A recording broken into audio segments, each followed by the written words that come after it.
What up, guys? Welcome to the Just Pearly Things YouTube channel, and welcome to the pregame. Before I start, do not forget to subscribe to the channel and ring that notification bell. That way you're going to be notified of my daily videos. Like the video on your way in.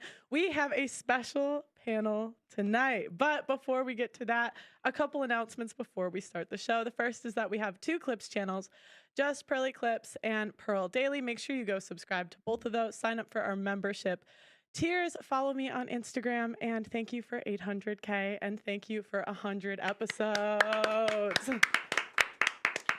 All right, guys, let's take a quick second and hear from our channel sponsor. Identity theft in America is skyrocketing. U.S. consumers reported roughly 588,000 cases of identity theft tied to credit cards, auto loans, and other financing last year. That's up a shocking 155,000 cases compared to 5 years earlier. But you can help prevent your data being stolen with Virtual Shield One. Virtual Shield One monitors your accounts for red flags from identity theft and is backed up to $1 million in insurance coverage. This all-in-one security suite also comes with an anonymous browsing with Virtual Shield's no-log, military-grade encrypted VPN. One privacy study showed 31% of respondents experienced a data breach within the last 18 months. Imagine the peace of mind you'll have knowing Virtual Shield One is looking out for you. Virtual Shield is available for Android and iOS mobile devices as well as desktop and tablet. Act now and get a free dark web scan and 67% off with a 60-day risk-free across all of your devices by visiting www.virtualshield.com/pearly. That's www.virtualshield.com/pearly, or simply click the link in the description box below. Find out why myself and hundreds of thousands of users trust Virtual Shield One every day. Remember, supporting my sponsor helps support the channel. Thank you guys again. Okay, so why don't we go around and have everyone on the panel introduce yourself. Say your name, your age, your relationship status, where you're from, and just a little bit about you. Why don't we start here? Okay. Hi, everyone. My name is Brittany Renner. I am 30 years old. I'm single as a Pringle. I have a 1.5-year-old son, and I'm here to learn something new today. I'll help you with that. That's why they brought me. Damn. Well, sir, they brought me here to look for trouble. It's the Nalva the troublemaker. You thought she couldn't do it, but she did it. Here she is. I am freshly 30. I am single, not ready to mingle yet. And something interesting about me, well, I'm a smart woman. I'm here to see if Mr. Tate can learn something from me. Oh. Sagittarius, relax, please. Be nice. Come on, I wasn't rude.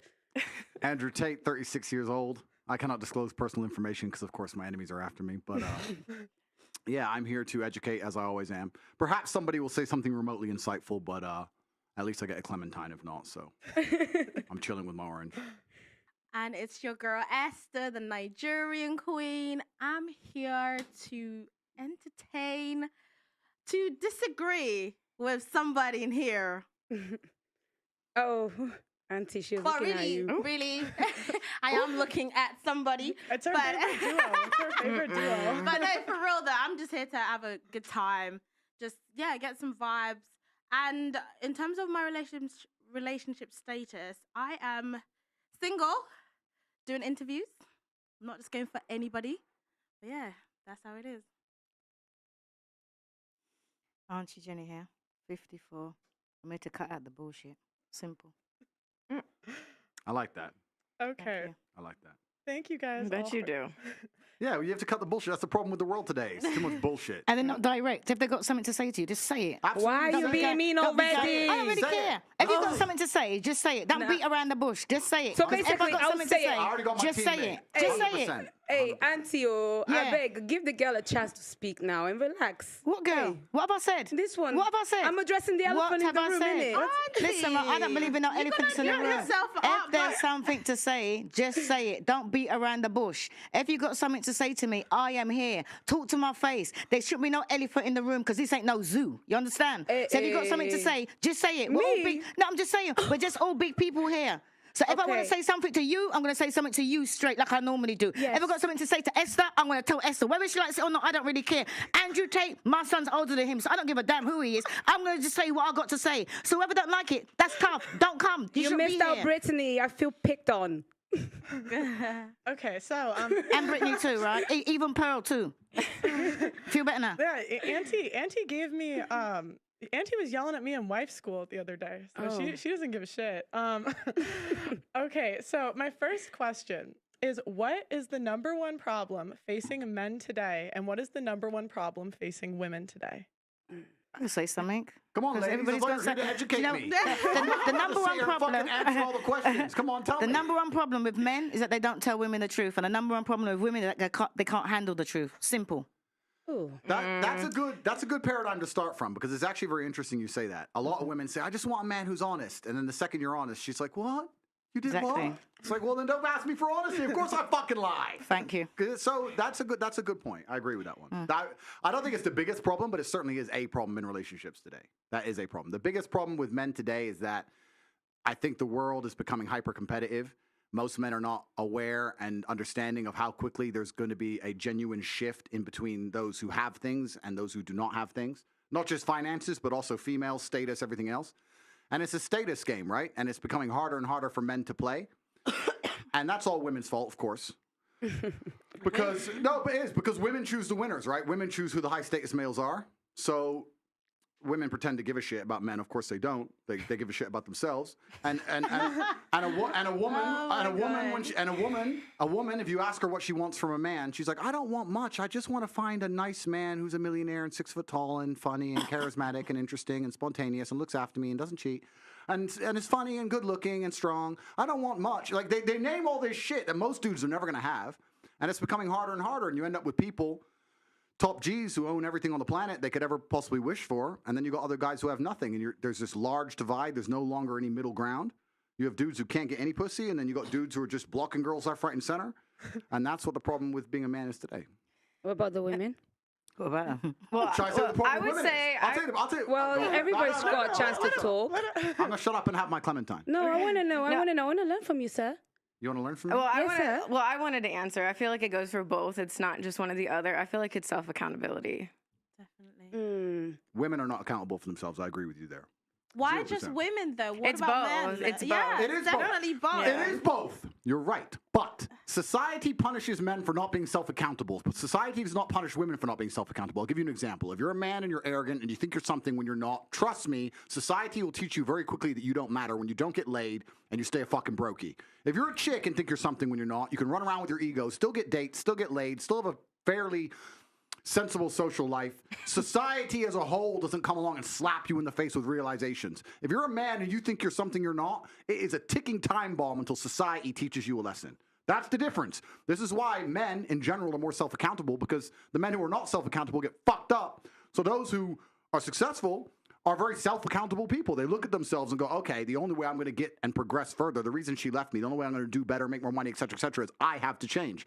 Most women don't want to do that. They don't sit and think, I have to change. They think, oh, he left me because it's him, and I lost my job because my boss, and this is this because of this. No, you women don't look in the mirror and change a fucking thing. Ever. No, because don't Ever. forget what you're forgetting right nowadays. They can't change it because it's all about body positivity. Are you They saying- can look sexy at a size 28. Are you saying Lizzo's not a 10?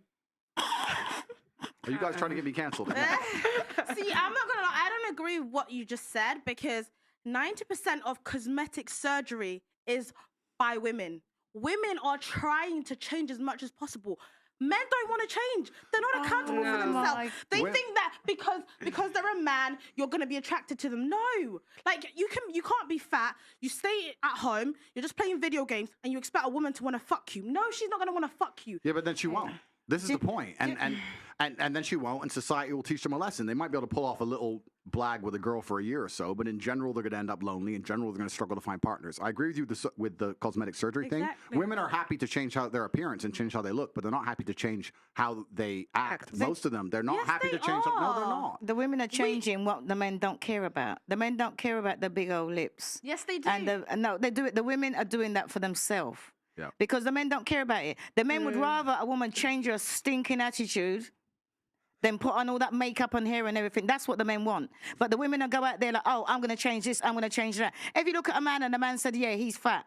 The man will most, if he's feeling bad about himself, he wants to make something, he'll go and hit the gym. What's the woman going to do? Go and do? Get a BBL, get her lips done, put on her makeup, put on her hair, and stay the big old fat person that she is and say, oh, it's body positivity. The men don't even want that. And the women are not getting all this cosmetic surgery for the men. They're getting it for themselves. You can't turn around. What man wants a woman that's going to turn around, go and have an operation, and can't sit on a plane because her arse has been injected or been interfered with? She got to lie there on her stomach. Do you think the men want that? Or wake up in the morning before you got to hit the house, she's got to put on. I'm sure I worried about some of the men because they must go out with a woman.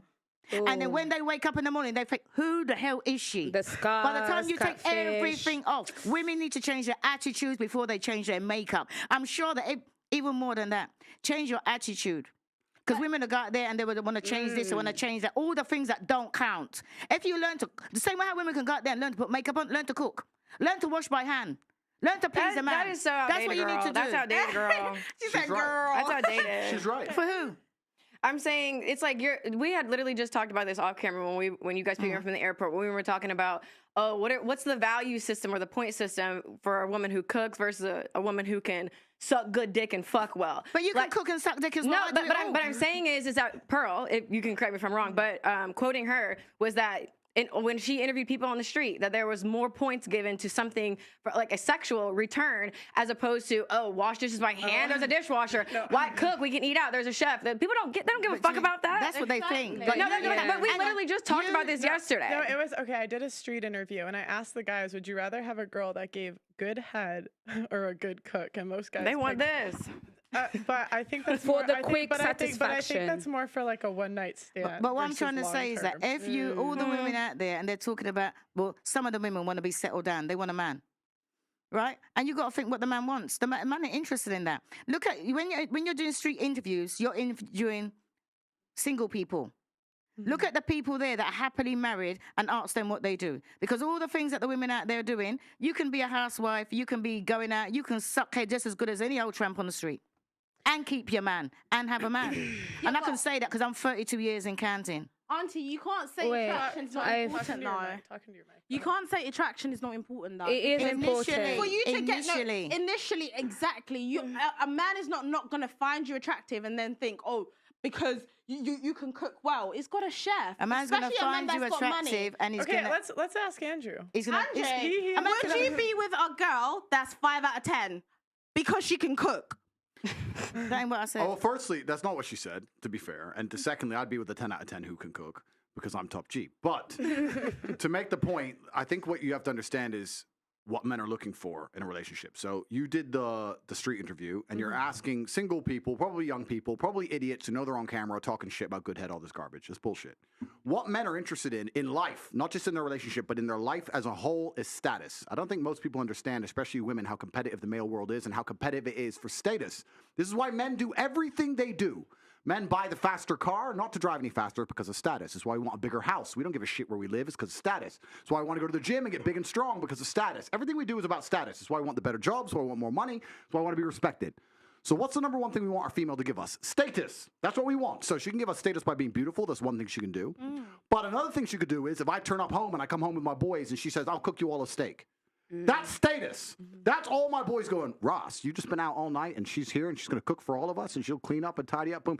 That's the kind of girl a man's not going to want to lose because it makes him look good. Without That's complaining. what men want. Status. Suck a dick, blah, blah, blah. Listen, dick can only be sucked in so many ways. I mean, let's be serious about this. Have you had the Gok 3000? No, this is actually a serious point, right? This is a very serious point because the Western world has collapsed in real time and it's a failed society. And one of the reasons it's a failed society is because of the over-sexualization, especially of females as a whole.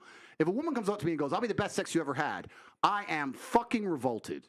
I don't want the best sex I've ever had. I want you to be pure and a virgin. You shouldn't know what sex is. Cook my fucking dinner. Shut up. Don't come and talk to me about fucking sucking dick. It's vile.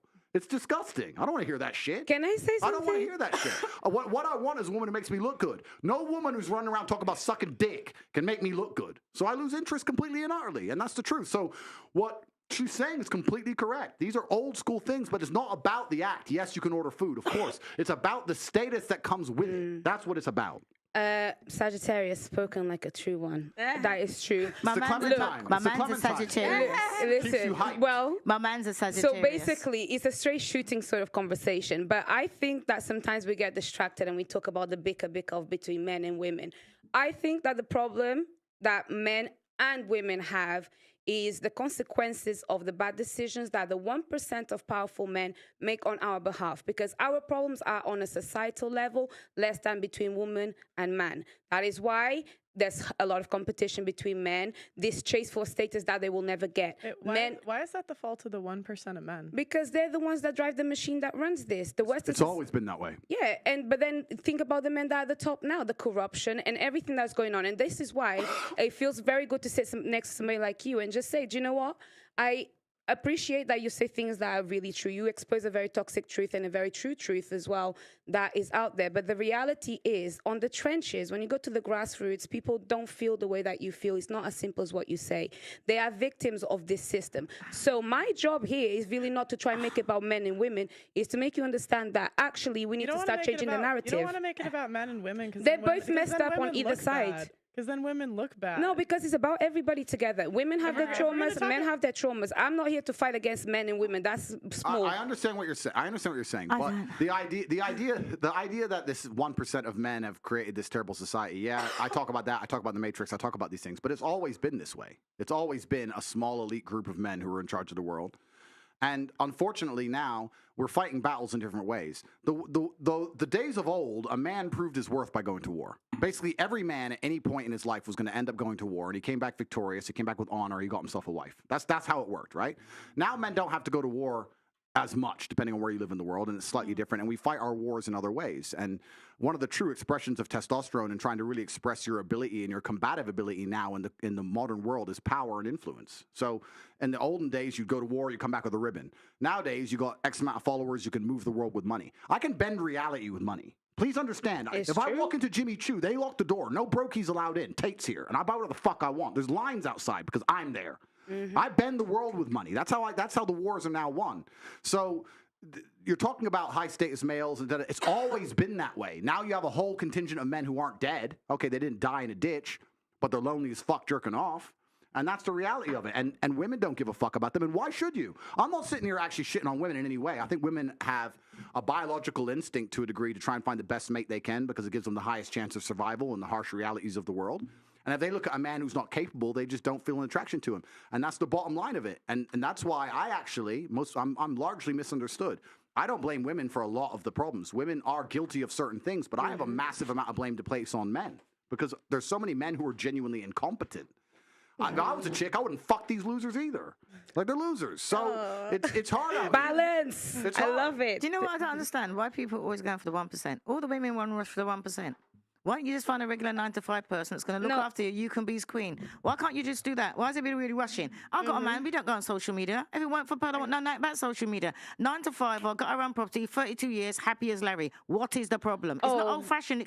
It works. No, Auntie, let me clarify. When I meant 1% is not the 1% of attraction. I mean the actual people that are in charge of the things that run the world the way that What it I'm does. trying to say is that it's always been an umbrella we've lived under. But the and men have difference functioned underneath it. So why is it going to affect me? I'll explain why. Because as Sir Mr. Andrew King Tate said, like that. as he said, I want to know what she's after. I'll have this on after I this want to know what she's point. after. She's going to go home and dry that now. It's the put it in the Clementine. Wait, it is. I've been drinking lime juice as well. So, as he very rightly said, society has now evolved. Before men went to war, now men don't go to war. So there's a lot of sense of no purpose that they need to find. And then on the women's side is that the same way that a society evolved and made men feel less purpose, they have now had to take on bigger purposes. They have to go to work like they didn't have to do before. They have to take care of the family and work and do all of these things and now deal with the fact that men are feeling a little bit like out of, you know. No, but she- What's a load of rubbish? That ain't what I'm saying. No. You get a 9-to-5 person, right? What is wrong with you going out there, find a regular 9-to-5 person, right? You can function underneath that because I'm always hearing the women say, "Oh, we ain't got enough money. We ain't got enough money." Work with what the man's got. You're right. Work with what the man's got. You can make a man your alpha. Everybody wants to go and find these top earning money. Find a 9-to-5, work regular, save your money, learn to cook and not have takeouts, and then save your money as they did before. Then you should direct this to the men that feel upset because Because they're not like Andrew There's Tate. always that something to the man. No, Why? but she's completely right. I'll tell you this. There's not a girl on this panel or on the planet today who couldn't walk outside and find a man who's going to be nice to her, loyal to her, and make her his queen. Women don't want that. So they'll sit there and go, no, I want Chris Brown. And then they'll go try to get Chris Brown. Then Chris Brown will cheat. And they'll be like, I can't believe he cheated. I am devastated. Well, what the fuck do you think is going to happen? If I go to the car garage, right, you have to make a decision what you truly want in your life. If you truly want to just find a man who's going to look after you and take care of you, you're going to be his queen, he's going to be loyal, you can find that all day, but you're going to have to settle to a degree where a lot of women perhaps are not prepared to do that. You see how women act. They'd rather chase a fraction of a real G's time than have 100% of the time of a fucking dude who they don't respect at that level. And it's kind of like going to a car dealership. You walk in there, if you want reliability, you can get a Nissan. But if you want to get a Ferrari, it comes with headaches. It's going to come with problems. So when girls say to me, "Oh, you know what, Andrew, you should be loyal to that," men like me don't have to be, and you know that. So why the fuck are you here trying to tell me what to do? Because you know I don't have to be loyal, and all the girls I'm fucking don't have to be loyal. So why are you sitting there pretending you expected me to be loyal when everyone knew from ground up day one it was never going to ever fucking happen? And you're still here. I think you're still texting They're me. going to be the one that changes you. Well, no, yeah, of course they are. That's the biggest mistake that girls make. So whose fault is this? This is the female decision. They sit there and decide, no, I want this. Cool, then you're going to have to accept he ain't going to be loyal to you. He's barely going to reply to you. That's the game. They like being cheated. I swear to God, this show has made me believe. I think women like to be cheated on. I don't. I swear to God, no, because all y'all ever talk about is your exes that cheated on you. That's all y'all ever talk about, and it's like only that's talks the about that. The regular women that are on here. The women that come on the show. Oh, good thing I'm irregular and extraordinaire. But do you not think it's because we're not holding men accountable? So when a man, because he's a top G, cheats on a woman, it's like, well, what do you expect? When you should actually turn around to Accountable him and say, for what? Accountable for his natural evolutionary biology. Is cheating morally correct? Yes.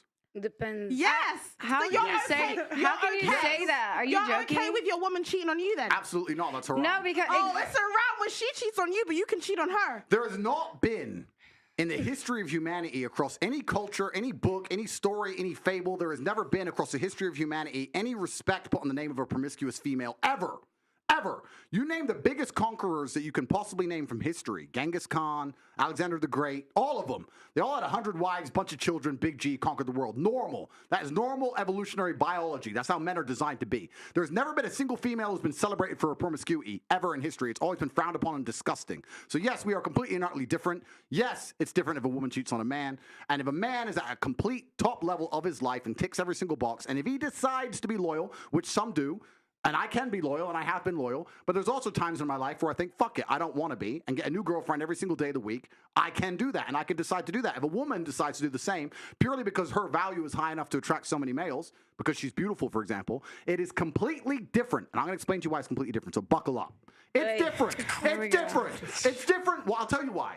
It is impossible for a female to be promiscuous on a long enough period of time without devaluing herself, because she is fucking people she shouldn't be fucking. There is no way she is sleeping with endless men, and all of them are either high-value men or treating her the way she should be treated. If you find a woman who slept with 50, 100 dudes, she's either fucking dudes which aren't at her level or haven't worked hard enough to try and get the pussy. She was just too drunk to realize he's a loser who plays video games. Or she's fucking a top G who barely texts her back. So either way, she's fucking dudes she shouldn't be fucking, or a guy who's at the level who doesn't give her the right amount of attention. For a woman to find a guy who's truly on a level, who truly treats her the way she should be treated, that's once every couple years, if that. You ain't just gonna go out there fucking a new dude every week and say, yeah, he's worth pussy. Yeah, he treats me good enough to get my pussy, da-da-da. And you know what's funny about the universe? It's actually beautiful about the universe because it's equal and opposite forces. When you devalue yourself, it's kind of like men can smell it on you. They can just look at a bitch and go, oh. And that's the way it works. So you have to be very careful as a female and sit and go, does this man truly deserve to fuck me? And if you think about it, the answer 99% of the time, especially if you're promiscuous, is no. So when a woman is sleeping around with all these men, she's devaluing herself. She's devaluing herself, and the world knows, God knows, the universe knows. When a man does it, he doesn't devalue himself at all. That's just the way it works. Can I ask you a question? Wait, Esther, 1 second. Sir, may I ask you a question? What would you say if a woman now is married to 2 men? Haram. Why? No, I'll tell you why. Let's talk about this. What is the difference between a man, let's say me, I have 4 wives, right?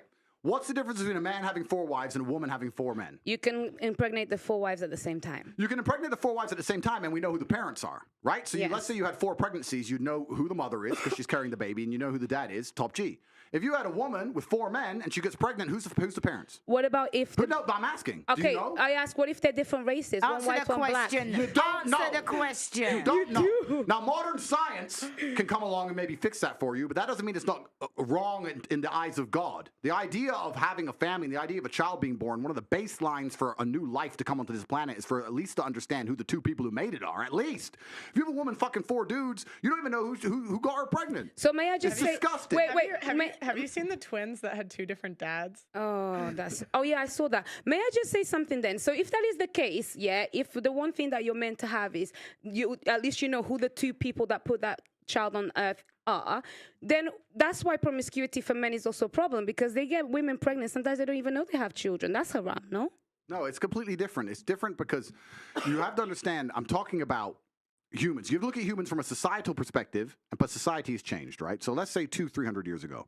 If a woman got pregnant, she needed a man to survive. If that man didn't take care of her during pregnancy, she was going to die. She couldn't work a job.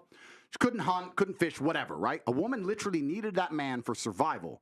So if you were to come to me and say, I'm pregnant, but you've been fucked by 4 different dudes, I'd be like, who says it's mine? Why am I looking after you?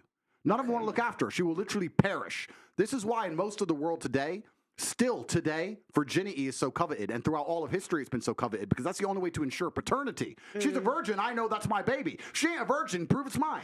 Outside of this modern science bullshit, Shaitan, the devil we have here in the West, in most of the world today, without virginity or at least a low body count or at least anti-promiscuity, you can't tell that that's your baby. So it's a completely different thing. You're looking at the idea of a woman being pregnant and coming to a group of men and saying, one of you has to take care of me and put up with me when I'm fat and moody and annoying and I need my bills paid. And all the men are going to sit there and go, no, fuck no, prove it's mine. You can't prove it, bounce. Where it's different. If I get 4 women pregnant, we know the deal. Okay, so let me ask you a question. So obviously back then for survival, women needed a man. Otherwise, when they were pregnant, they could die and all of these things, they would perish. In today's society, given evolution, given the fact that as women we can go and get... Men. Yeah, but I'm not saying that. Isn't there a glitch between what is actually happening and the nature of what we have in our bodies? I think that's probably the conflict that we're having right now. Glitch in what way? In the sense that women don't feel like they need men in the most physical sense, perhaps that's like right. naturally. It's very interesting. Women don't feel like they need men in a physical sense because life is soft, but it's bullshit. And it's bullshit because you still need men by proxy, 1, and 2, the second life gets difficult, you very quickly learn how much you need men. But women will go, I'm independent, I don't need no man because I have an OnlyFans and men pay my OnlyFans, and if anyone comes up to me, I'll call a male police officer. I don't need men. Shut up, you fucking idiot. Of course you do. You just named your whole life is based on fucking men. The road you're driving on was paved by a man. The house you're living in was built by a man. The car you're driving was designed by a man. Your whole life depends on men. And the second anything bad were to happen to you, the second you were physically threatened, or times were to get hard, or war were to start, or famine, or riots, the first thing you do is find a big strong man, shit yourself, and throw the feminism out the window. Feminism goes out the fucking window the second that the snow needs shoveling, or there's a fucking broken down car, or the tire needs changing. Then all that crap vanishes. It's garbage. And this is the very interesting thing. I'll make a point here, which is going to get me canceled again, but I don't give a fuck. But this is the point. Feminism in and of itself can't be defended. The point of an idea is that it can be defended by the people who believe in it. This has been the whole point of war since the dawn of time. It doesn't matter if it was the Christians against the Hindus. It doesn't matter if it was the Germans against the French. There were people who had ideas and ideologies, and they were prepared to fight each other to defend their ideology. Feminism is an ideology which cannot be defended by feminists. The only people who can defend feminism are the men who subscribe to the garbage. If all the feminists were to get in a line and say, we want feminism, and the conservative men were to get in a line, you would learn very quickly it's bullshit. I had a friend in Afghanistan when Taliban kicked America out. And he told me, the Americans were telling the girls they could go to school. So they built all these girls' schools, and they put the Afghanistani Defense Forces there, and they funded the Afghanistani Defense Forces to protect these schools.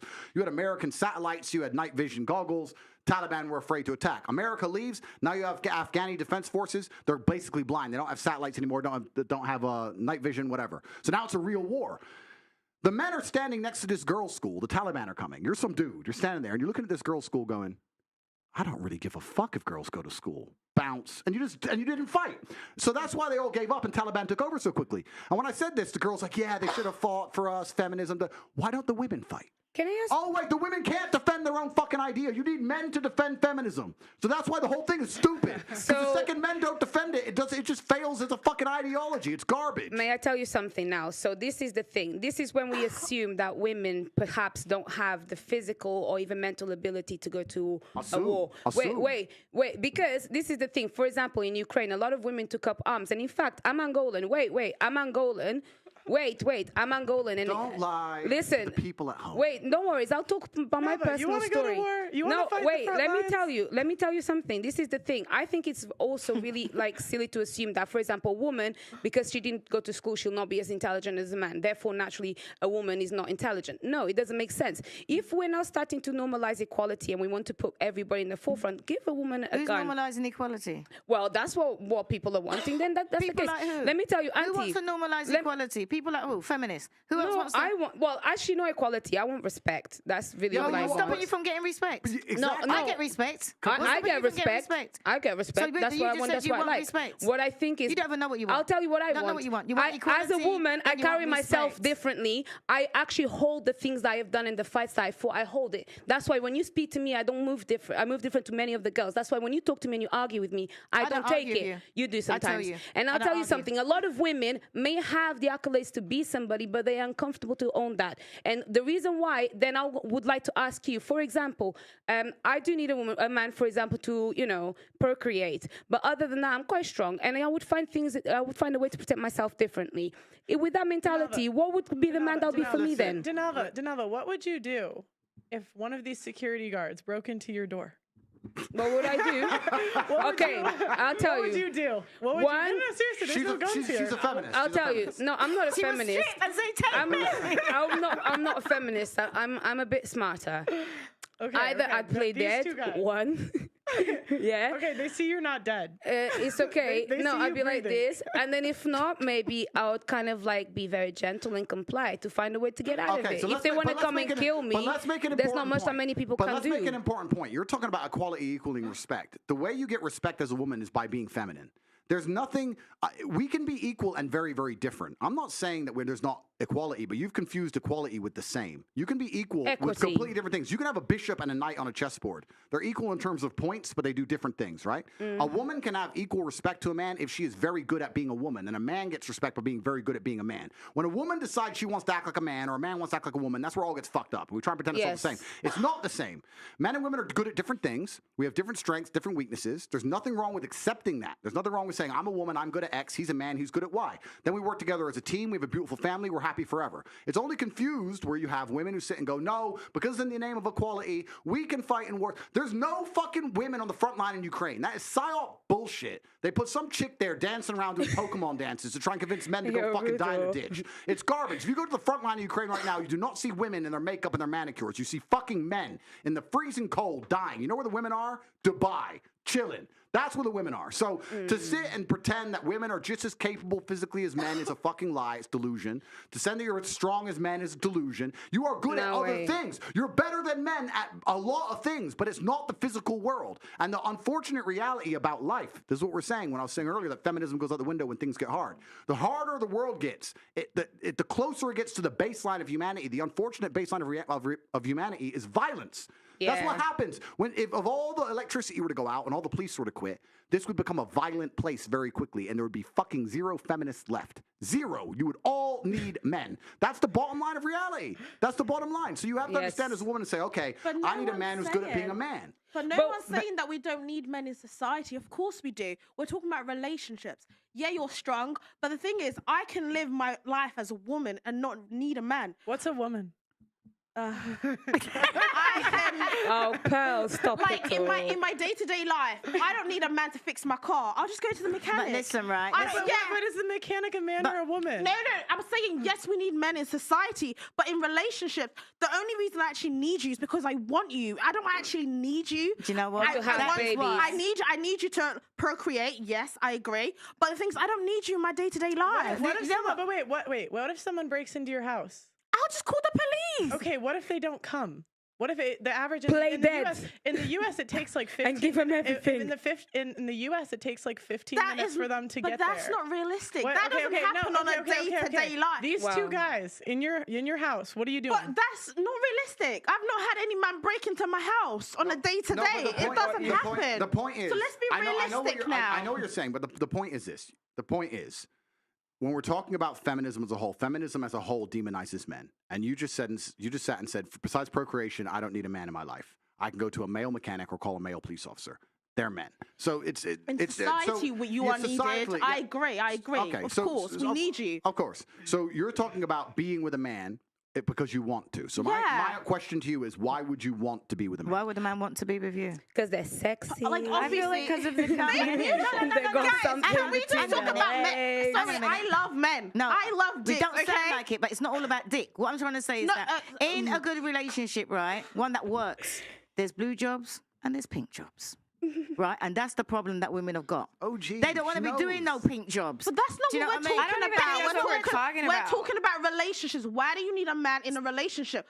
Because you want a partner. What What's about- Companionship, Because- friendship, You want romantic someone love, to- things that you can't get by yeah. yourself. Like you want to go on dates with him. It's not about I need someone to fix my car. Like go to a mechanic. You're not safe. Call the police. Not Like it's true. not that Wait, deep. what about wait, what about a father to your kids? You don't think your kids don't need a Exactly. dad? can be I around. definitely want that. These are the stuff. This is the But reason no, I you need a man. that. That's And- not- and that's not- I that's not- agree. Wait. It's not that you want it. You need it. I agree. And these are the stuff that I need in a man. But it's like, at the end of the day, it's not like I completely need you. It's like, I want you. But the whole point is, if the lights went out tomorrow, you would need a man. in There's society, in soc- agree. Why do we In act like women are so relationships, no, I'm useless? saying- It's I'm not that saying- deep. I can change a tire. I'm saying if the lights went out tomorrow, you would need someone to protect you. You Yes, would. of course. Can in I ask- society, not my boyfriend. I'll go underground. Because half of my exes can't even do anything. Can I? Well, yo, poor That's choice, actually another poor problem. choice. A lot of men can't do much. Do you know what I mean? Not everybody in is this day strong. and age, in this day and age, guys can't even Listen, fit a tire. You It's cannot. actually You cannot. ridiculous. No, no, Women no. can't Hang on a cook. Not minute. you, my sister. But I can cook. I can cook. brothers. Hang on And a the thing minute. is, I'm Andrew not, Tate, I'm not speak to even. your brothers. They don't know how to do listen, I'm nothing. not Can I even say something? saying. Guys, Can I just say we have something? to do one at a time. Can I just say something? This is why you can't blame all men for your poor choices. You can't say, I'm talking to both of you because you are saying, yeah, my man can't do this, my man can't do that. What? And you want to settle down. Why would you go and choose a man that can't do these things that you wanted them to do? Because my man could do all the blue I jobs. need a man. Because that most is men grow up with a can do all the blue PlayStation jobs. instead. Most No. men grow up with a Okay, PlayStation it's the men and that you're porn and choosing. things. No, it's No, not. that's the truth. It's not. It's speak not. Speak for yourself. Speak for yourself. That's the man you Listen, pick. I tell I'm you what, sorry, right? I don't need a mechanic just as my saying. boyfriend. You know what? I need a father to my children. I don't need. Do you know something, right? She needs a police father. Hang on a minute. officer. She needs a father for her children, right? So she's Yeah. gonna go out there, right? And you're gonna buy your child an electric car. You're gonna go and buy your child a bicycle. Who the hell's gonna put on the bicycle and fix the electric car?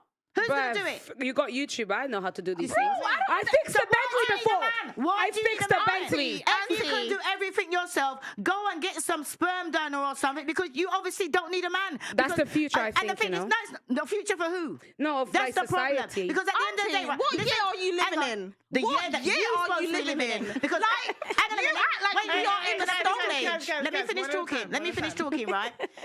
Now, you got a man, right? And you've been busy all day, right? And you're in your bed at 1 o'clock in the morning. And your man comes in with all of his friends and said, oh, babes, all the friends are here. They're hungry. What are you going to do? Yeah, I'll cook for my man. I'm a traditional woman in that aspect. In what I love aspect? to cook Why for my is man. it that when people start cooking, they think that cooking is traditional? It's everything. It's not just about cooking. But- They always say, oh, I cook for my man, so I'm traditional. I have a No, no, question. no, I have no, a but the question. point is, Wait. I don't- I have a question. Are you virgin? If you're traditional, you're virgin. Are you a virgin? No, no, I that's said, not that's talking I about said traditional. in that aspect. I'm not gonna comment on me being a virgin or not, but what I'm gonna say is every human being should be able to cook. She's a Man or hybrid woman. of tradition and I'm a person modernization. that survives. You know, I need to cook to Right. survive. Can I ask Mr. Tate something, right? Right, I'm going to ask you something. Sure. Right, because I can't. I don't like bullshit, right? And there's certain people that I can't Why are you even so bear talking excited, to, right? man? So I'm going to talk to him because so far he's talking sense. Thank you very much. Thank you. It's You're giving welcome. pick me. Right. Who said pick me? Listen, who just said pick They me? want me. Don't look No, at did me. you oh. say I said Did it's you say giving pick me? pick me. Give him because coffee, we're right? having a whole Listen, right, conversation. listen, and you're right. like, I don't want to talk to you. I want to talk to Mr. Tate. Hang on a minute. I've been with my man for 32 years. Clap for right? yourself. 32 years. I don't need to clap for myself because I'm happy. I'm not here. And what I was going to ask him, right, is how would you think a woman? Would you think Why are you that shouting? woman? Can you Would you calm think that down? woman? Just calm down. I'm loud. I'm naturally. You don't want to hear me shout. Anyway, Mr. Tate, like I was saying before we got rudely interrupted, right? Now, is this your idea of a woman that you think deserves a man? I'm here, single, but I'm looking. I'm here. I'm like taking, if you want to hook me up, let me know. And I just want anybody, but choose. How does that make you feel? What is that kind of woman that you think deserves a man? Well, he's a top G. You can't be asking him this question you're about not us top mere Gs, mortals. innit? We're mere mortals, Speak Auntie. for yourself. I'm no mere mortal. Definitely I'm a speak mere for mortal in his yourself. presence. Because nobody Come on above now. me. Which I am kind not a question mere be mortal. that, Auntie, though? unlike I am you, not a we mere have mortal. options. I'm a mere I am mortal. not Let's a do mere this, man. mortal. We have options, Even Auntie. this 8.5. That is the most If you have stupid options, then thing. where's your ring? That is the most Where's your stupid ring? thing. Because I actually can choose. I've not found a man that I want to be with. Hang on a minute. that's Well, the I know point. your That's reality. the I know your reality is you gotta beg a man to keep Wow. you. Hang on a minute. You said, unlike you, I Yeah. have options. We have options. Yeah. You're out here looking for a man. You're out here saying that you're looking When for a did man. I say I was looking for a man? Oh my gosh, you was at the advertising when we done the introductions.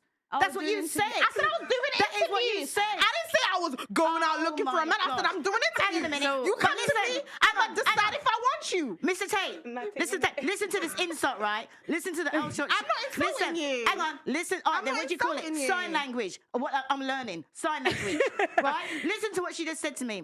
Unlike you, I have options. Fucking 32 years. You think I want options? I'm happy with my It's man. giving you don't I'm really have happy much with my- options though. Because the way No, you're like, it's not pick me. Auntie, Okay, okay. she meant clout. Wait. She meant chosen so bad. Esther, I'm sure you didn't mean pick me. You meant clout chaser. Is that what it is? It doesn't matter. We could go with that too. I'm sorry. I was just trying to clarify your It doesn't problem. matter. I There was is no just problem. saying. Okay, wait. Because you So, lot have totally lost it. I just- Why would I want to have options when I've been in a happy relationship for 32 No, years? clout chasers his Good point. fans. It don't make no sense. I just. You am can try- monetize on I'm YouTube just with try- clout. Why are you calling her a pick me when you were the one advertising at the beginning of the show? I said I'm doing interviews. I wasn't advertising nothing. Okay, It's what banter. is- okay, I don't know. wait. Do you guys okay. understand what an Okay. interview means? Okay. What you- all right. what you All right. She's being So- spicy, guys. Stop it. Auntie had a question for Andrew. Oh yeah. What was your question? Oh, she I- asked already. He didn't answer because everybody's too busy Go on, jumping. ask your question. Everybody's too busy jumping in. I already asked, but you're not too busy jumping in and being women He's to be patient. listening. So He's now ready you, to get now you married. can all shut up and let him answer, innit? I'll answer. Yeah. So to go back to one of my earlier points. Firstly, to make it clear in the disagreement, I agree with. Of course, I think everyone knows who I agree with. But I do because you know what it is though. You know what's actually funny? The things that she's saying are common knowledge 20, 30 years ago. This is how the world functioned. This is how the whole world functioned. The things I say that somehow people believe are controversial are exactly the way the world functioned in like the 90s, the 80s, the 70s. All of the entire period of human history, men had a role of masculinity, women had a role of femininity. We worked as a team. Now the world's come along and they've destroyed and broken everything. And there's this new progressive think and this new generation of women who seem to believe that if we completely fuck it all up, it's going to end up better. And my argument to that is, listen, we went from walking around in fields in small nomadic groups to building cities, to building the pyramids, to going to the moon. We managed to go from a few thousand to billions of people, populate the entire planet, build canals, build skyscrapers, cities. All of this was done based on the back of man being a man, woman being a woman, working together as a family. And now it's you- destroyed. Now they're going to come along and fuck it up. If it's not broke, don't It's fix it. destroyed. It's been destroyed. Man has destroyed Earth. What are you talking about? It's No. been bad decisions from powerful men Men- that got men to go men to built- wars men and built from women Earth. to lose husbands. Men built. Men Earth. make decisions for war. Listen, please. Men kill men. Please listen to me. Men built the earth. I'm not saying men are perfect, but the entire world that you're existing under was built by men. Yeah, it's all true. of it. So, and the point I'm making is now we're entering a world of new think. And that the problem with new think is it's not tested. I don't give a shit what anyone's opinion is. What I can state as a matter of fact is we had 5,000 years of history that tells us how the world works with X and Y together. We're now entering a new paradigm. There's no 5,000 years of history. So whatever you believe about how it's going to work or it's going to be better or worse, whatever, that's just you guessing. Everyone is guessing, right? So we're entering a brand new paradigm and everything's completely fucked up. the point you were making earlier, which is a fantastic one about if I pick a woman who's advertising, et cetera, men always, please keep this in mind, especially if you're a female. People always say, the number of emails I get from girls that say you don't give enough girl game. I'll give you girl game right now. Your man wants status. That's what he wants. You need to find a way to make him look good to the world and to his friends. So how do you do that? I'll tell you, one of the ways a man can get status is to get the girl that no one can get. That's a very simple way, right? So I said not ready to mingle. I did right. Okay, no, but this is the truth, right? If I date a girl and she's perfect in every way, head to toe, and then I say, I've met this girl. Yeah, she's this, she's this. Oh yeah, I took her for a date. Even if you didn't fuck her, did you fuck her? No, I just went for a date. So you went. The attraction goes from this to zero. Done. And it may not for some men, because some men haven't got choices. But men like me who genuinely have unlimited options, we want complete exclusivity. That's what we're looking for, because that gives status. That's what you're looking for. So you have to be very careful as a female with all of your actions, all of your interactions with your boyfriend or when you're looking for a boyfriend, et cetera, and say, am I going to make my man look better by doing X or look worse? Simple things. I've had endless arguments about girls' nights out, right? Oh, you're insecure. Da, da, da. It's not about insecure. I don't give a fuck if no man talks to you all night long. I don't care if you're going out and you're going to an all-girl club. I don't care. I know that when my boys say, oh, all the girls are going out, and I say, not my girl, she stays home. I look good. That's it. She stays home. She doesn't go out. She doesn't want to go out without me. That's status. It's not about the night out. It's about the status of being the man in the house. That's what a man wants. He wants respect. He wants to be the man of the house. I say she stays home. She stays home. Big G. Boom, boom. That's what we want. Can I ask you something? What does the woman want in your eyes? What do you think? And what's the game you give for the boys? I'm going to tell you, but before that, I need another Clementine, and I need to give half to our friend here because she just rolled her eyes at me. And I'm perspicacious. I notice everything. She doesn't realize that I'm a ninja. I detect these things. Even when I'm looking directly ahead, I can detect it. So I'm going to give her some of my Clementine, and she's going to feel better. So I'm going to get a Clementine for her. Would you like some Clementine, my dear? I'm sure. You want some Clementine? I think for me, it's like... I asked you a question. Would you like some I would Clementine? love some, You want some Clementine? Yeah. We're going to hook it up. Okay. Clementine's coming. All right. Go on. Continue. Okay. What? No, I mean, I just feel like this is definitely a different conversation for me because I'm very open-minded. I love hearing different perspective, and I do feel like this is a newer idea. Like you said, within the last 30, 40 years, this is a new concept. We don't know how it's going to end. I just know from like my experience, other women that I've met as well, it's like the reason for even like relationships, why they're not lasting is because people don't want to put up with the disrespect. And like, even when you were talking about like, oh, it's okay for me to cheat, but not for you. My thing is like, why not have transparency and have it be polygamous, polyamorous, whatever works for you? That's like, to me, where it loses me with the traditional stuff. I get it. It's like, why can't we have transparency? And if I sign up for that, cool. So how does it? No man in a million years. Let's all be realistic, right? No man in a million years is going to meet a girl he likes and go, I want to be polyamorous. Like, come on, that's gay. Let's cut this bullshit. So let's be realistic. How does a man show love to a woman? Tell me. Exclusivity. Wrong. That is how time, resources, wrong. And something else. Time, resources. So yeah. that's a good way to start. So sexual exclusivity is how a female shows primarily that she's interested in a man. He's the only man who has sexual access to me because I can get pregnant, and this man is the only man who can do it. That's how it's done.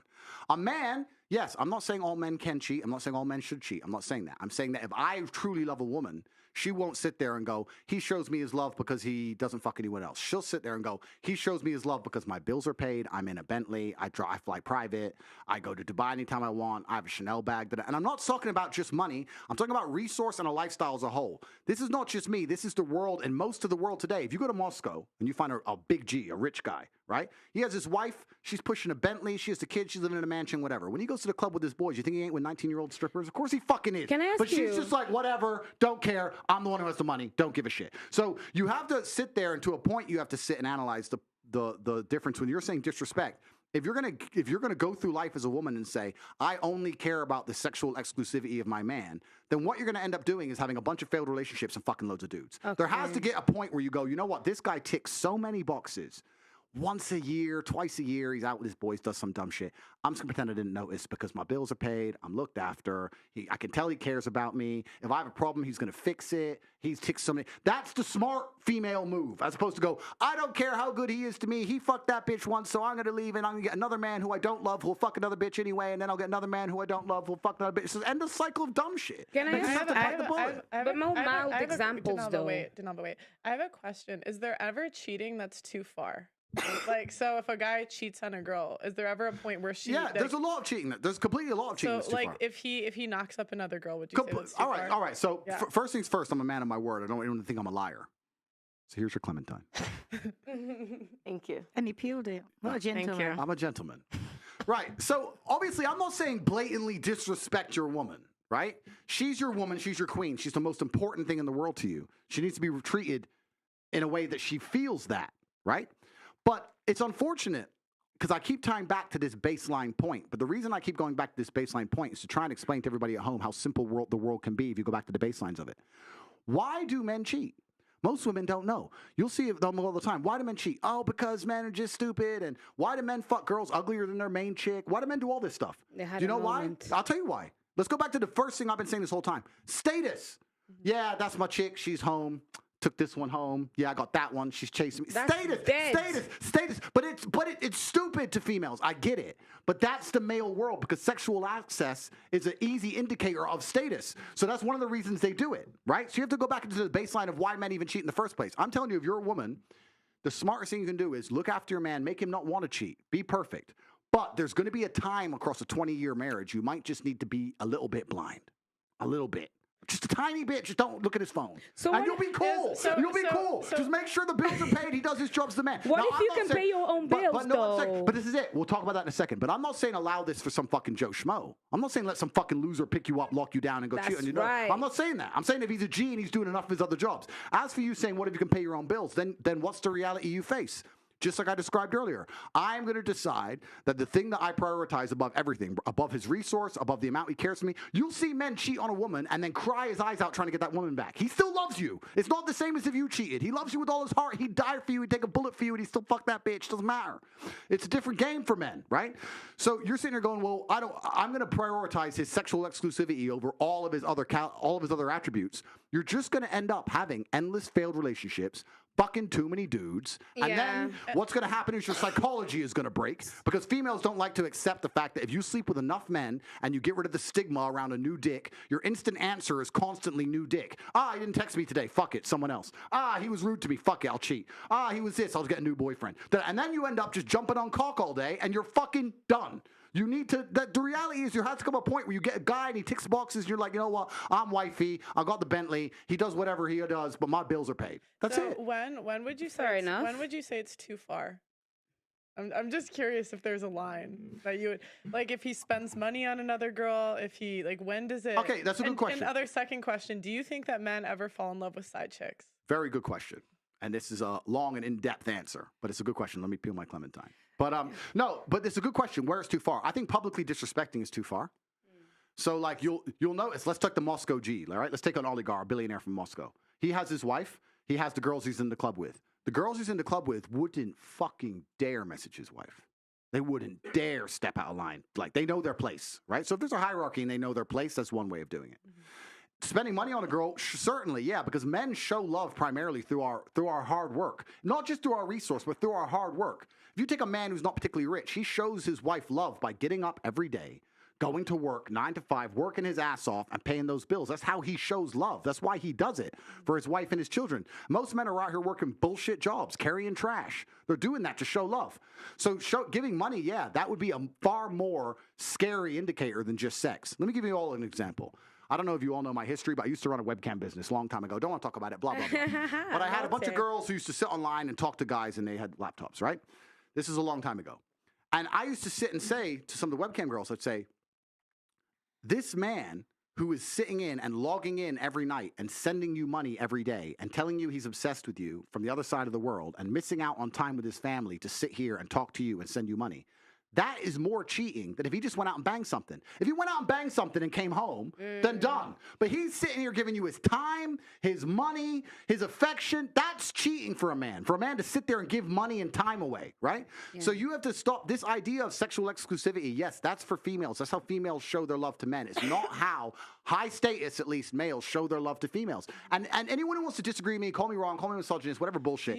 Look at a history book. Every king, every sultan, every conqueror, every emperor, every knight, all of them had maidens, wives, all of them. That's history. What level of G do you have to be allowed to cheat? Well, wanna know. it's not about even being allowed to cheat. I'm not even saying that. And it also depends on the partner you're with. I'm not trying to sit here and advocate for men to run around and fuck a bunch of women. I'm not saying that. That's I'm what sa- you're doing. No, but I'm though. not. 'Cause No, you're no, no. saying no, Let it's him no. explain. okay. Let him land. Let No, him but land. I'm It's not about to okay. come. Now, our sister, let him land. Though. No, but Go I'm on not. then. I'm not. What I'm actually trying to do is describe the baseline unfortunate realities of human dynamics. And I'm trying to explain now to the world that any woman can get a man who will not cheat on her if she's prepared to sacrifice a bunch of other things, perhaps, right? In the olden days, it was different. The world was a different place. It was a completely different place, and it was better. Now it's all fucked up. It's fucked up on every level.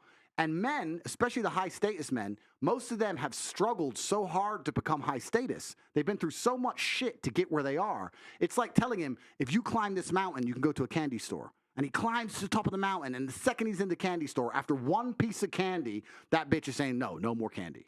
He's like, no, I just climbed this mountain. I just got rich. I just went through X, Y, Z. I finally got here. I'm finally in the candy store. Now you're telling me I can only have one piece of candy? Okay. What man's going to agree to that? Do you think that men owe a woman loyalty if she was there from the beginning? Absolutely. They absolutely owe that woman loyalty. Oh, sorry, sexual loyalty. That's what I meant. Sorry. Sexual exclusivity is different. Sexual exclusivity and loyalty are completely disconnected for males. Nobody wants to talk about this, but it's the unfortunate reality. It's true. I'm telling you, you can get a man, he can go on a holiday, can fuck some stripper, can come home, and you can lie detector test him. Do you love your wife? Would you die for your wife? Would you take a bullet for your wife? He'll pass the lie detector test. He loves her with all his heart. He'd do anything for her.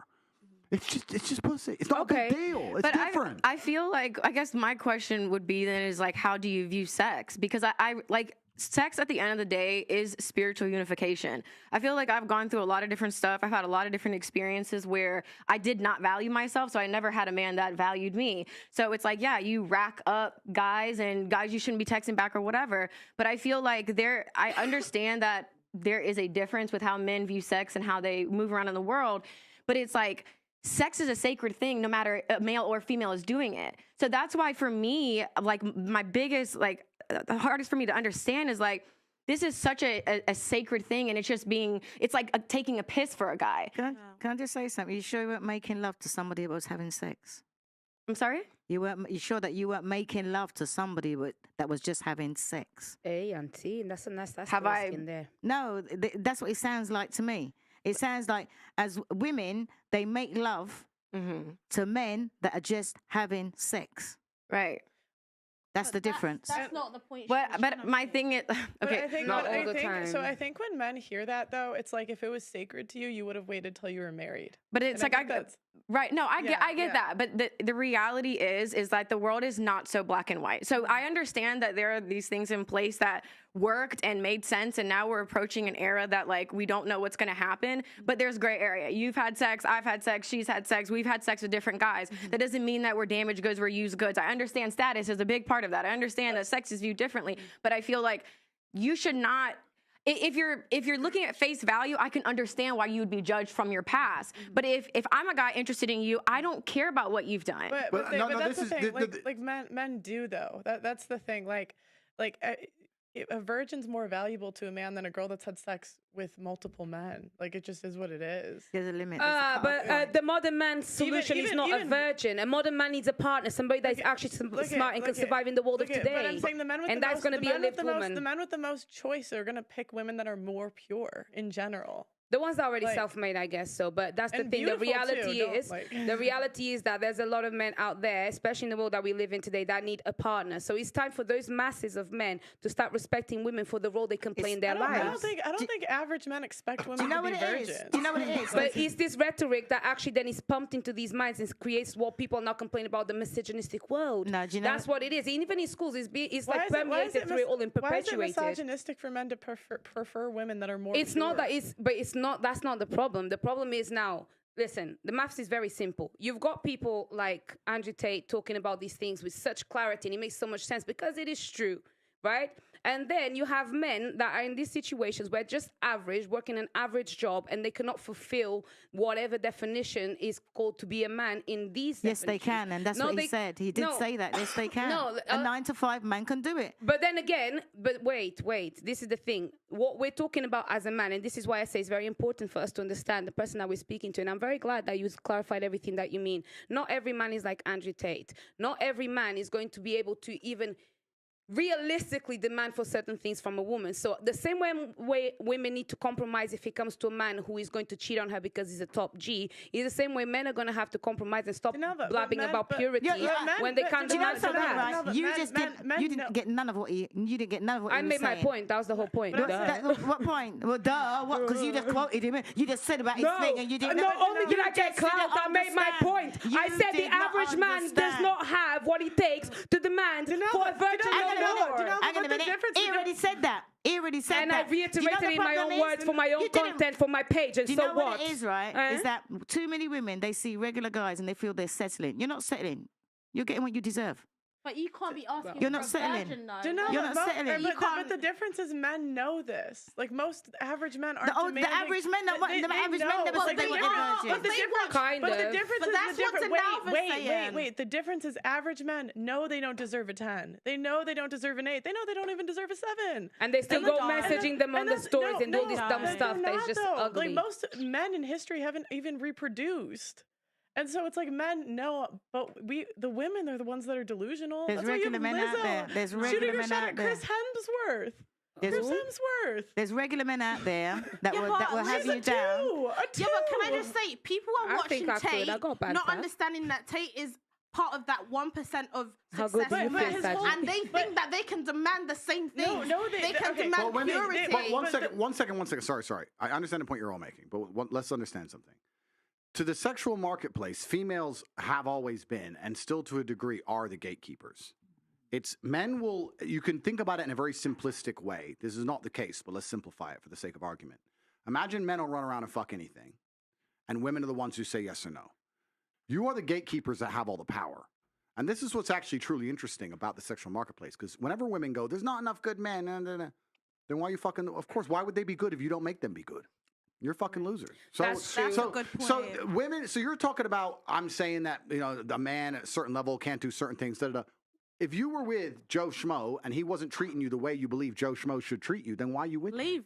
Sis, leave. Like women have the gatekeeping. So if you get Joe Schmo and he treats you like you're his queen and treats you perfect, good.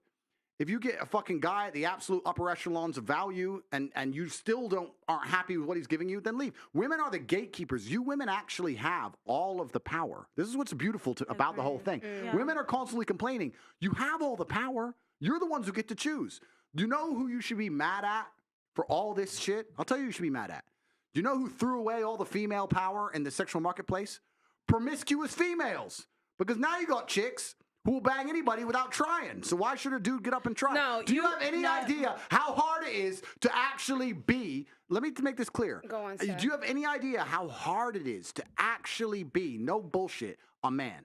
And I say this and women go, oh yeah, dude, as soon as most women encounter any kind of problem, the first thing they do is turn to a man.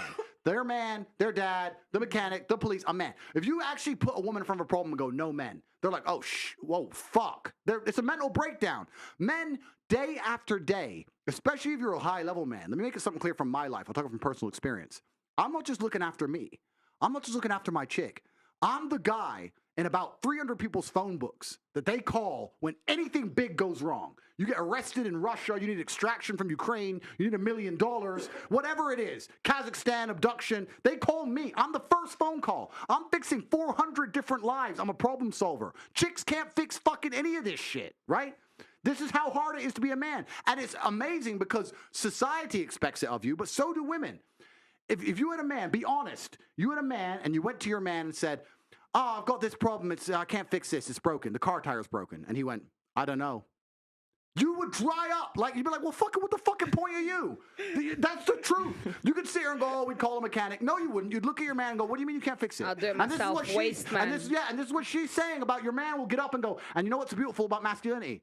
A bunch of times a man will go up and he doesn't have a clue how to fix it himself. But he'll go, don't worry, baby, okay. And he'll stand up with no money and no clue. And he'll go out there and fucking try and find a way because as a man, you need to be useful. It is so difficult to be a man. You have no idea the amount of pressure that we're under from society and from the women we even want to associate with. On a whole, it's difficult. So you have to keep all these things in mind. It's hard.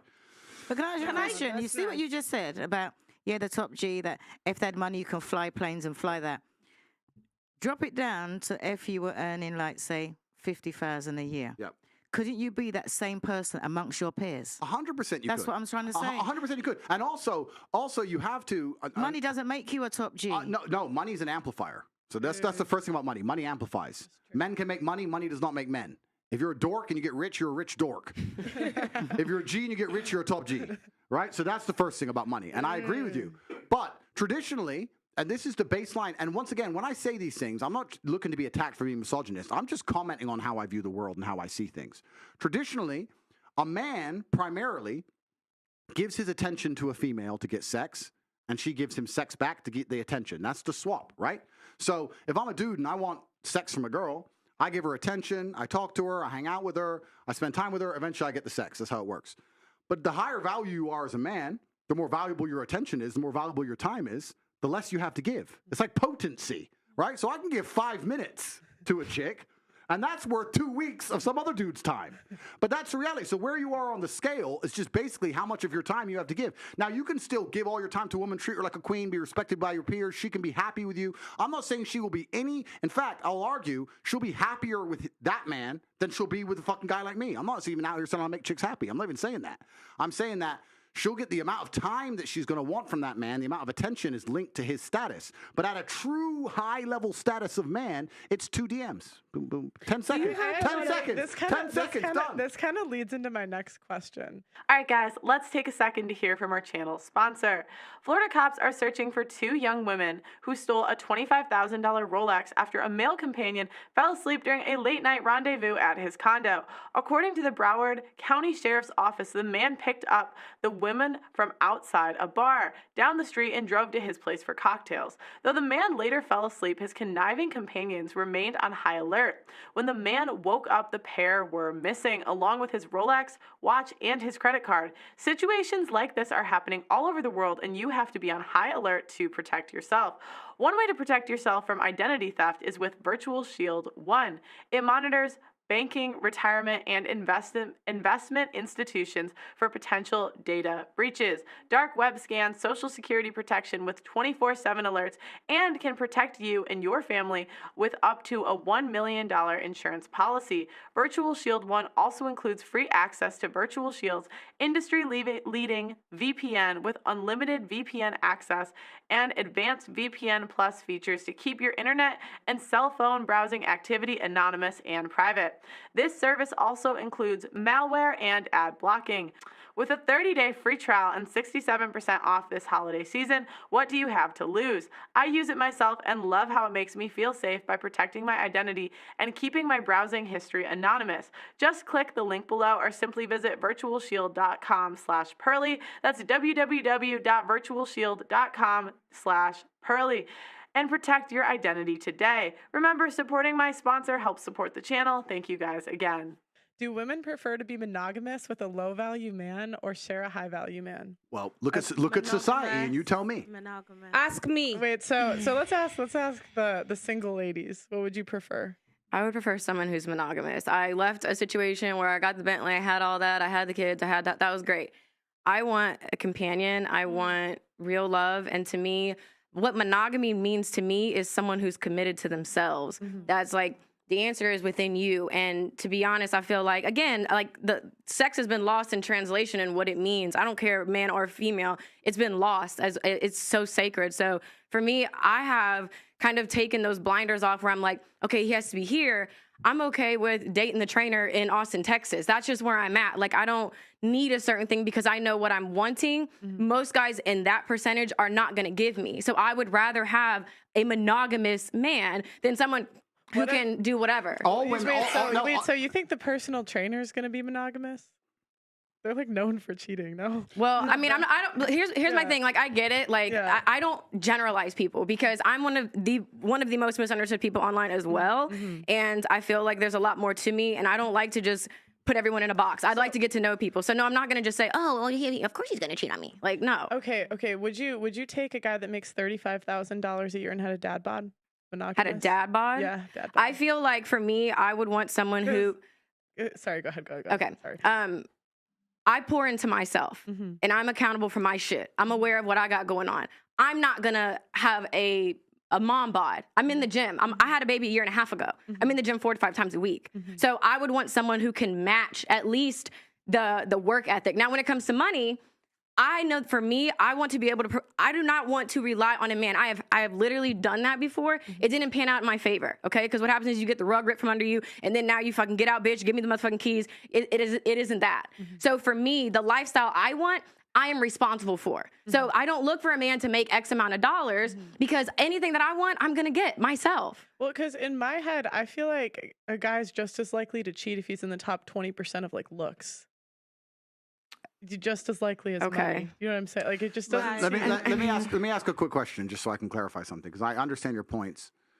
You're saying you want a partner, a life partner. Are you sure?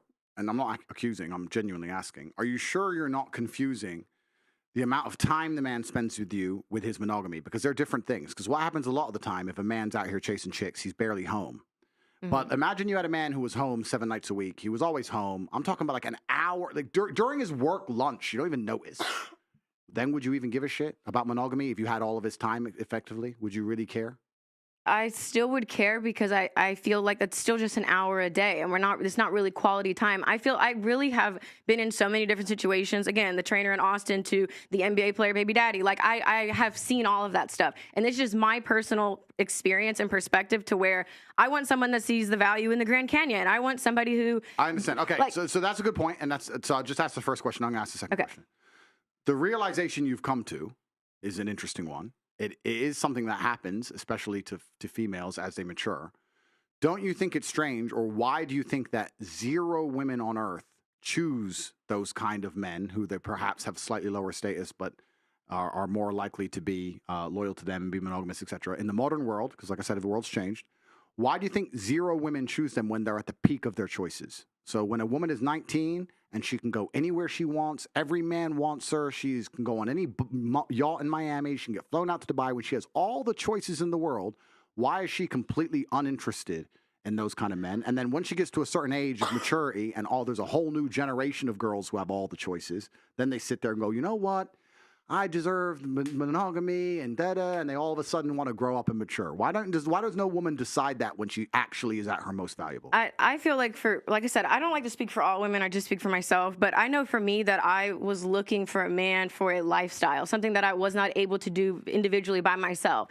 So that's why it's like, well, yeah, I want to be able to do this, do that. I want to go for the football player that was just on GQ. And in reality, now I realize, well, okay, there's a lot that comes with that. I can make my own money. I don't necessarily need that type of guy for the happiness that I'm looking for. Again, seeing value in the Grand Canyon is a lot different than like, okay, here's money for this, here's allowance for that. And here's that's an hour of my time. as you asking why a man that is 20, 21, 23 is not a top G like a 30, 40-year-old man. No, the point, your age actually dictates your sort of maturity to a large extent. Well, I'm arguing the point. The point I'm trying to make is that what I actually think happens, especially in the modern world, because the modern world's all fucked up and nothing's the way it's supposed to be.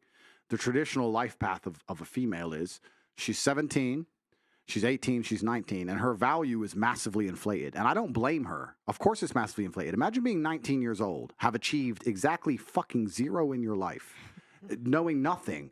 You put makeup on, and sports stars, billionaires, actors, the most important famous people on the planet, the richest men on the planet are begging for your attention. The ego you're going to develop, let's all be honest, right? The ego you're going to develop is going to be monu-fucking-mental. I'm special, I'm so gorgeous, all this bullshit, right? And then what happens as they grow older, as new generations come along, because the truth is most women are at their peak attraction, let's say in their early 20s. As they grow older, what women become is far more fearful of competition. This is why you'll see a woman who's a bit older go, oh, you know, I really want monogamy. What she's scared of is her dude getting a 21-year-old. That's what she's fucking scared of. She may not know it. She may not say it. But basically, that's what the truth is, because she knows a 21-year-old is going to be more desirable, higher status, more fertile That's what she's scared of. Cheating is bad when you're 30 or 27. So no, but it's not about that. I'm telling you the shift in the female mentality, because when a female is 20, she doesn't give a fuck about any of this. She doesn't want to find the nice man. Now she's trying to, like you're saying, chasing a lifestyle, chasing Mr. Promiscuous, chasing Mr. Famous. Doesn't give a shit until she starts getting scared. Oh shit. Oh, my age begins with 3 now. And then they change, their mentality changes. It's a fear element. That's the reality. And it's a biological fear element. I'll give you an example of it. You know what's amazing about humans? We are still very primal.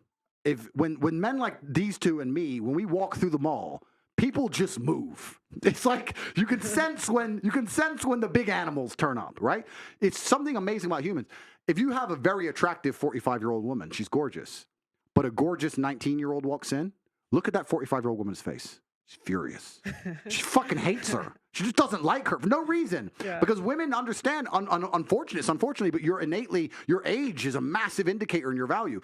In an inverse way to men are more valuable as we get older. Every woman knows that. Every woman will sit here and go, yeah, I want a man who's older than me. Of course. But if I say it the other way around, I'm misogynistic. It's just the reality of the world. So then we have to go into the other point. The point is this.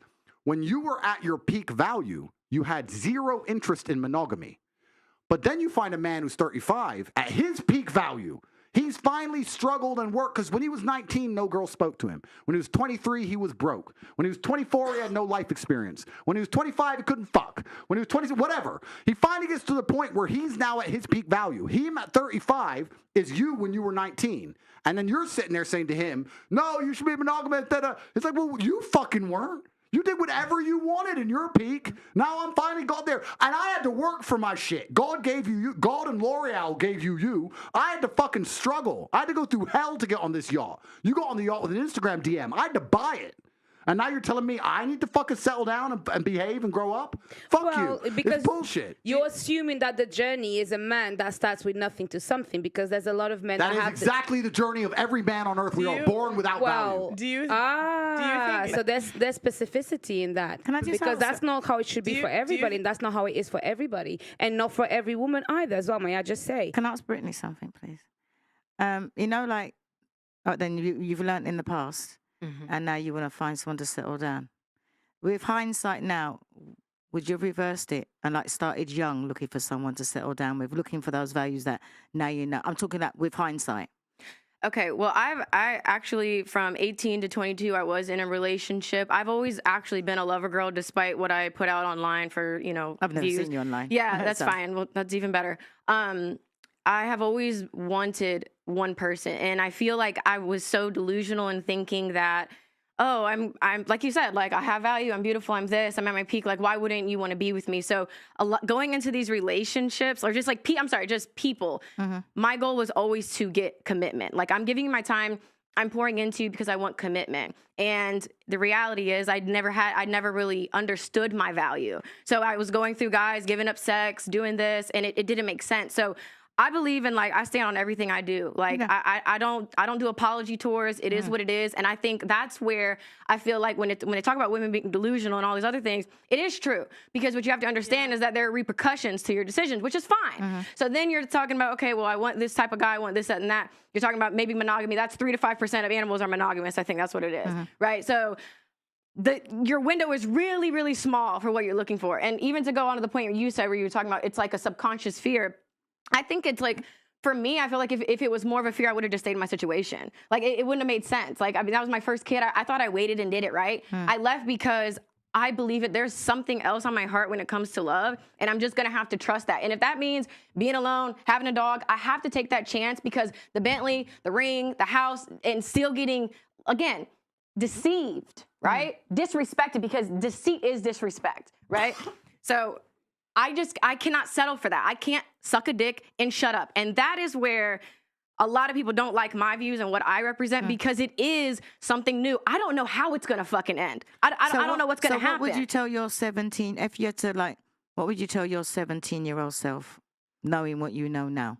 Looking back and you had to meet yourself at 17, what would you tell yourself? Lock it down and wait for the right man, don't have sex. What would you tell your 17-year-old self? That the answers aren't outside of you, because I feel like I'd always look for men to answer all of my questions that I've ever had. I thought when I had a man, it would complete me. And I feel like too, especially with like my dad not being in my life, you look for somebody to guide me. Like, so that's where for me, I put too much value in someone else having the answers for me. So that's why I'm really big on accountability. So I would just tell myself like to be patient, to take your time. Cause I was always quick. Oh, let's try to get in a relationship. Like we weren't even compatible. There's a lot of just not compatible factors. So I feel like for me, it would be to slow down and to really get to know people instead of just blindly banking on potential that most likely will never be tapped into, or selling myself short because there's a fear of, well, I don't know, this could be the best that I could get. I might as well just shut up and suck a dick. And that's what I meant about women nowadays, because exactly what you'd be telling your 17-year-old self is what happened back in the day. So when I'm repeating these things, I'm going, oh, you're old fashioned. But it seems like women do what they like, and then they hit a certain age and say, oh, well, I've got to settle. But it's not settling. You're just getting whatever you can. You know, or whatever you deserve. You know what? Because Auntie? if you think back now, you'd be telling people now, rather than say that Auntie's old fashioned or Auntie don't know what she's talking about, look what she'd be telling her 17-year-old self, which ain't nothing that I ain't already said. Yeah, because that's fine. really and truly, let me finish. Because what I've always said, and you can check, I'm an older version of you. So where you've been, I've already been on up, come back. So that's why I asked you, what would you tell your 17-year-old self? Because me telling you is, I'm telling my 30-year-old self. Do you understand where I'm coming from? So it's not that I'm old-fashioned. It's just that women hit a certain age and then realize, oh, my God, it wasn't that old-fashioned. You know, it works because it does. But there's no point in waiting until you're a certain age to start thinking about it. You know, even if you're like, you hold your own accountability. So it's like if you meet somebody and they were like 17, 18 and you saw them acting a certain way, they asked you for advice, you wouldn't say, do as I do. You say, listen, this is what happened to me. And this is what I thought. And what I recommend you do is blah, blah, blah. Am I right or am I wrong? If they ask you for your advice. No, I totally get what you're saying. Like, I totally agree with that. I think that no matter what you decide to do, you have to accept whatever repercussions come behind that. So any advice that I give to anybody is do what you want, but just know there are repercussions, good, bad, or indifferent, that are going to come behind it. So, I mean, and I think that's just where I'm at. I don't even think it's like an age thing. I think it's like, in reality, I have a son, and you really start asking yourself questions. And again, I hate that it took having a child to really look into my life and call myself out on my bullshit. So if you got pregnant earlier, if you got pregnant at 18, 19, would it? I was always on birth control. Okay. I was on birth control for a decade. I got off birth control because the person I was with wanted to have a baby. Okay. So again, I thought I did it right. Clearly not, because I wasn't married, but it still didn't work out because it just wasn't my guy. So that's where I just think, like, even if I still would have taken it slow, there just were a lot of people that just were genuinely not my person, and that's okay. I would just speaking of marriage, I wanted to know, do you think we're in a post-marriage society? Because on one hand, we hear that women should wait till they're married to have sex, but at the same time, we also hear from the men that they don't want to get married anymore.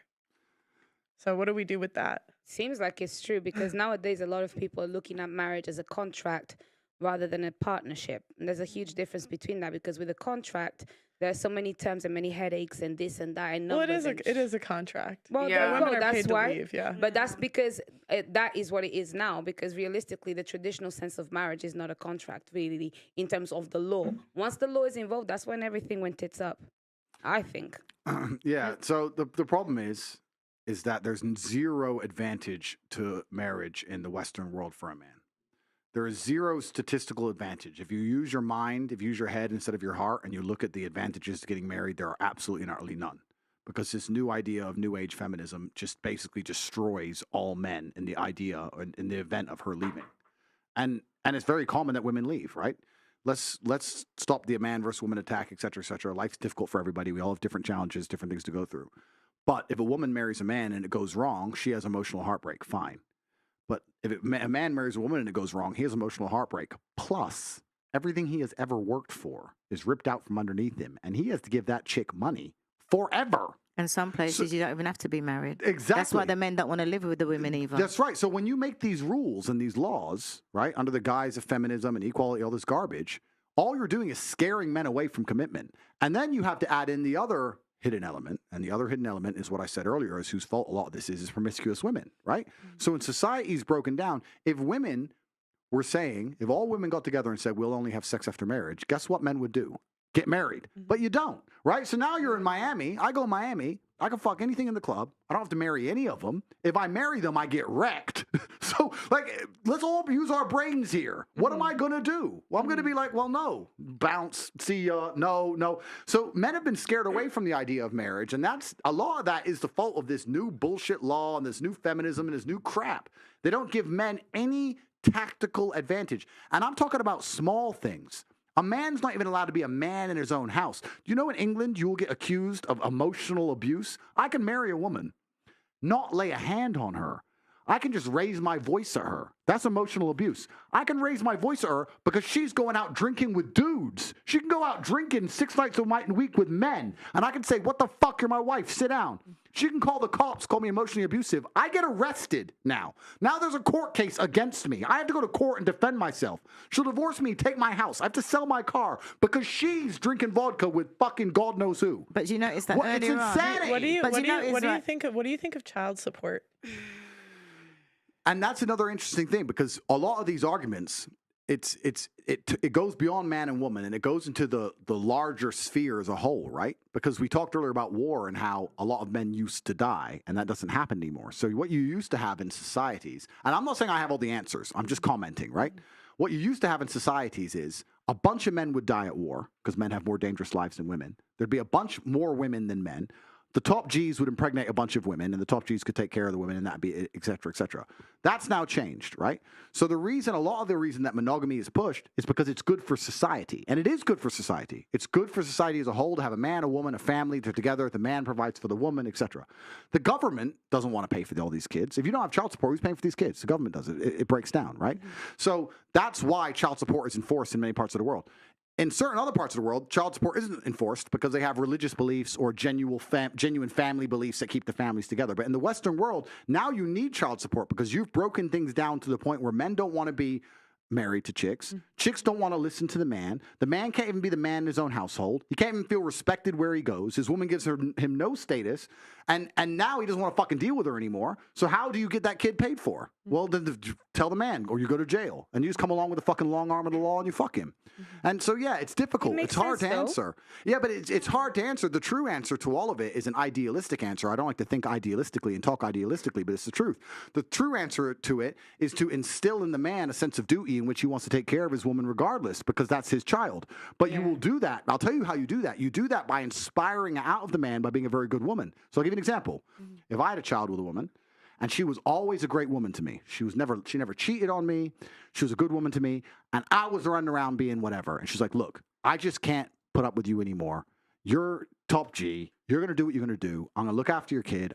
You can see him anytime you want. I care about you. Please don't leave me in poverty.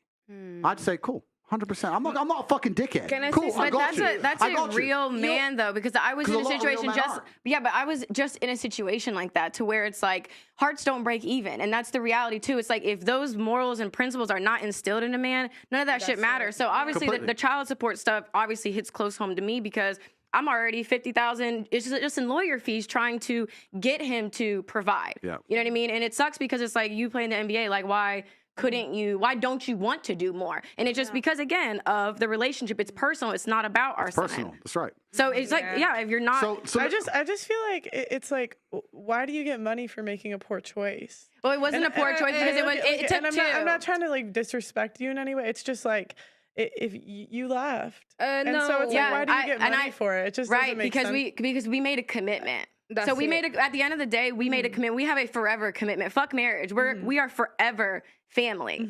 So again, as someone who is literally going through this, if I made more money than him, I would be paying him child support, and that would be fair to me. But this is what's really interesting. What's truly interesting is if you go to other countries, and I'm talking about civilized countries, right? If you go to Poland or Czech Republic or whatever, these countries, which are in many metrics more civilized than the West, they're safer to live in, they're cleaner, etc. There's no child support laws. So if you have a divorce, the man just takes care of the woman because that's his kid and that's just what he's supposed to do and that's just it. So what you're saying is you're right about the man having the morality instilled inside of them. And my point is that the reason a lot of this doesn't exist, the reason men don't have morality installed in them, is not just about the individual case of the man. It's about society as a whole. It's about women as a whole, men as a whole, the dating game as a whole, the life he's living as a whole. And this is the world we live in. This is why I was talking about how dangerous new think is, because now we have this new think, this new world, and we're living in this new world. And the truth is, as a man, now the game has changed. In the game of chess, sometimes it's not about winning. It's about making sure you don't lose. If you can not lose, if you can not blunder any pieces and protect your king long enough, you'll win the game.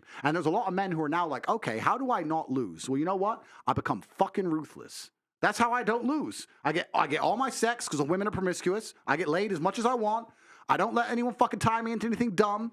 Any bitch wants to get fresh to me or fucking talk to another dude, I cut her off financially. And you just get ruthless so you don't lose the game. But that's because the game's been rigged against men. So the harder you rig the game against us, the more ruthless we're going to have to be to compete. And it's unfortunate. I'm not saying I have the answers. I'm just saying why men do what they do. Can I just say with regards to Brittany, I just think that with regards to child support, you've got a kid, you look after it. Hey, I do. Not you, the men. I was like, I do look after my son. No, not you. Okay, I was like, hold on. That's why I said. No, that's what I said with regards to the child support. That's what I first said. I think that you have a kid that you should look after it. I don't agree with men giving the women money.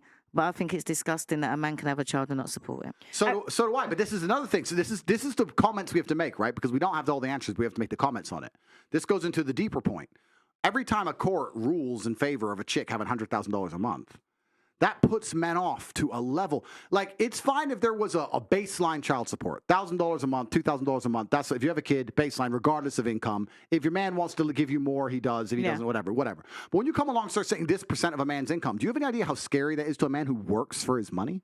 He works for his money. And do you know why it's scary? It's not just because he's giving his money away. It's because he knows he isn't giving money to the kid. Yeah. The kid, you can raise a kid on $500 a month in most of the world. You want that kid in Gucci, you in a nice car, going on dates with another dude with my money. I'd rather burn the fucking house down than to give it to you under those fucking circumstances.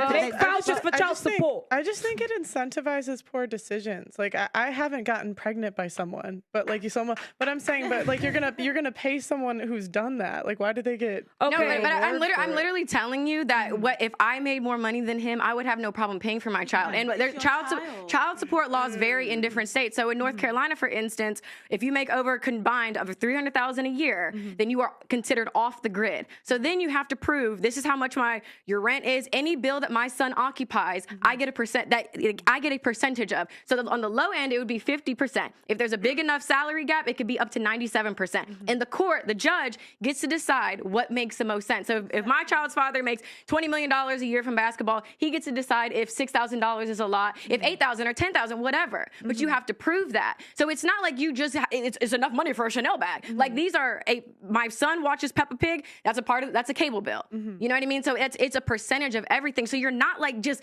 living it up. You're just living. So you're able to. There's a roof over your son's head. My whole point is that it's all down to choices. And the man made a choice too because I can't get pregnant unless he nuts in me. I understand that, but I'm then there's nothing to argue. You understand that. You're the one that's you're in control of who gets born. Abortion's legal.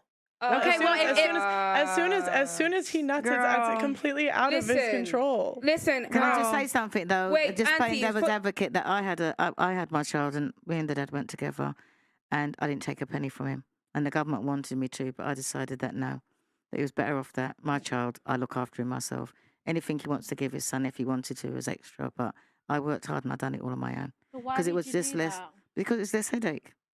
It's less no, and I know a lot of women that went that route. It's not unfair though that you have to think that he's not going to be a man and take care of his child. Don't you think that's unfair on you?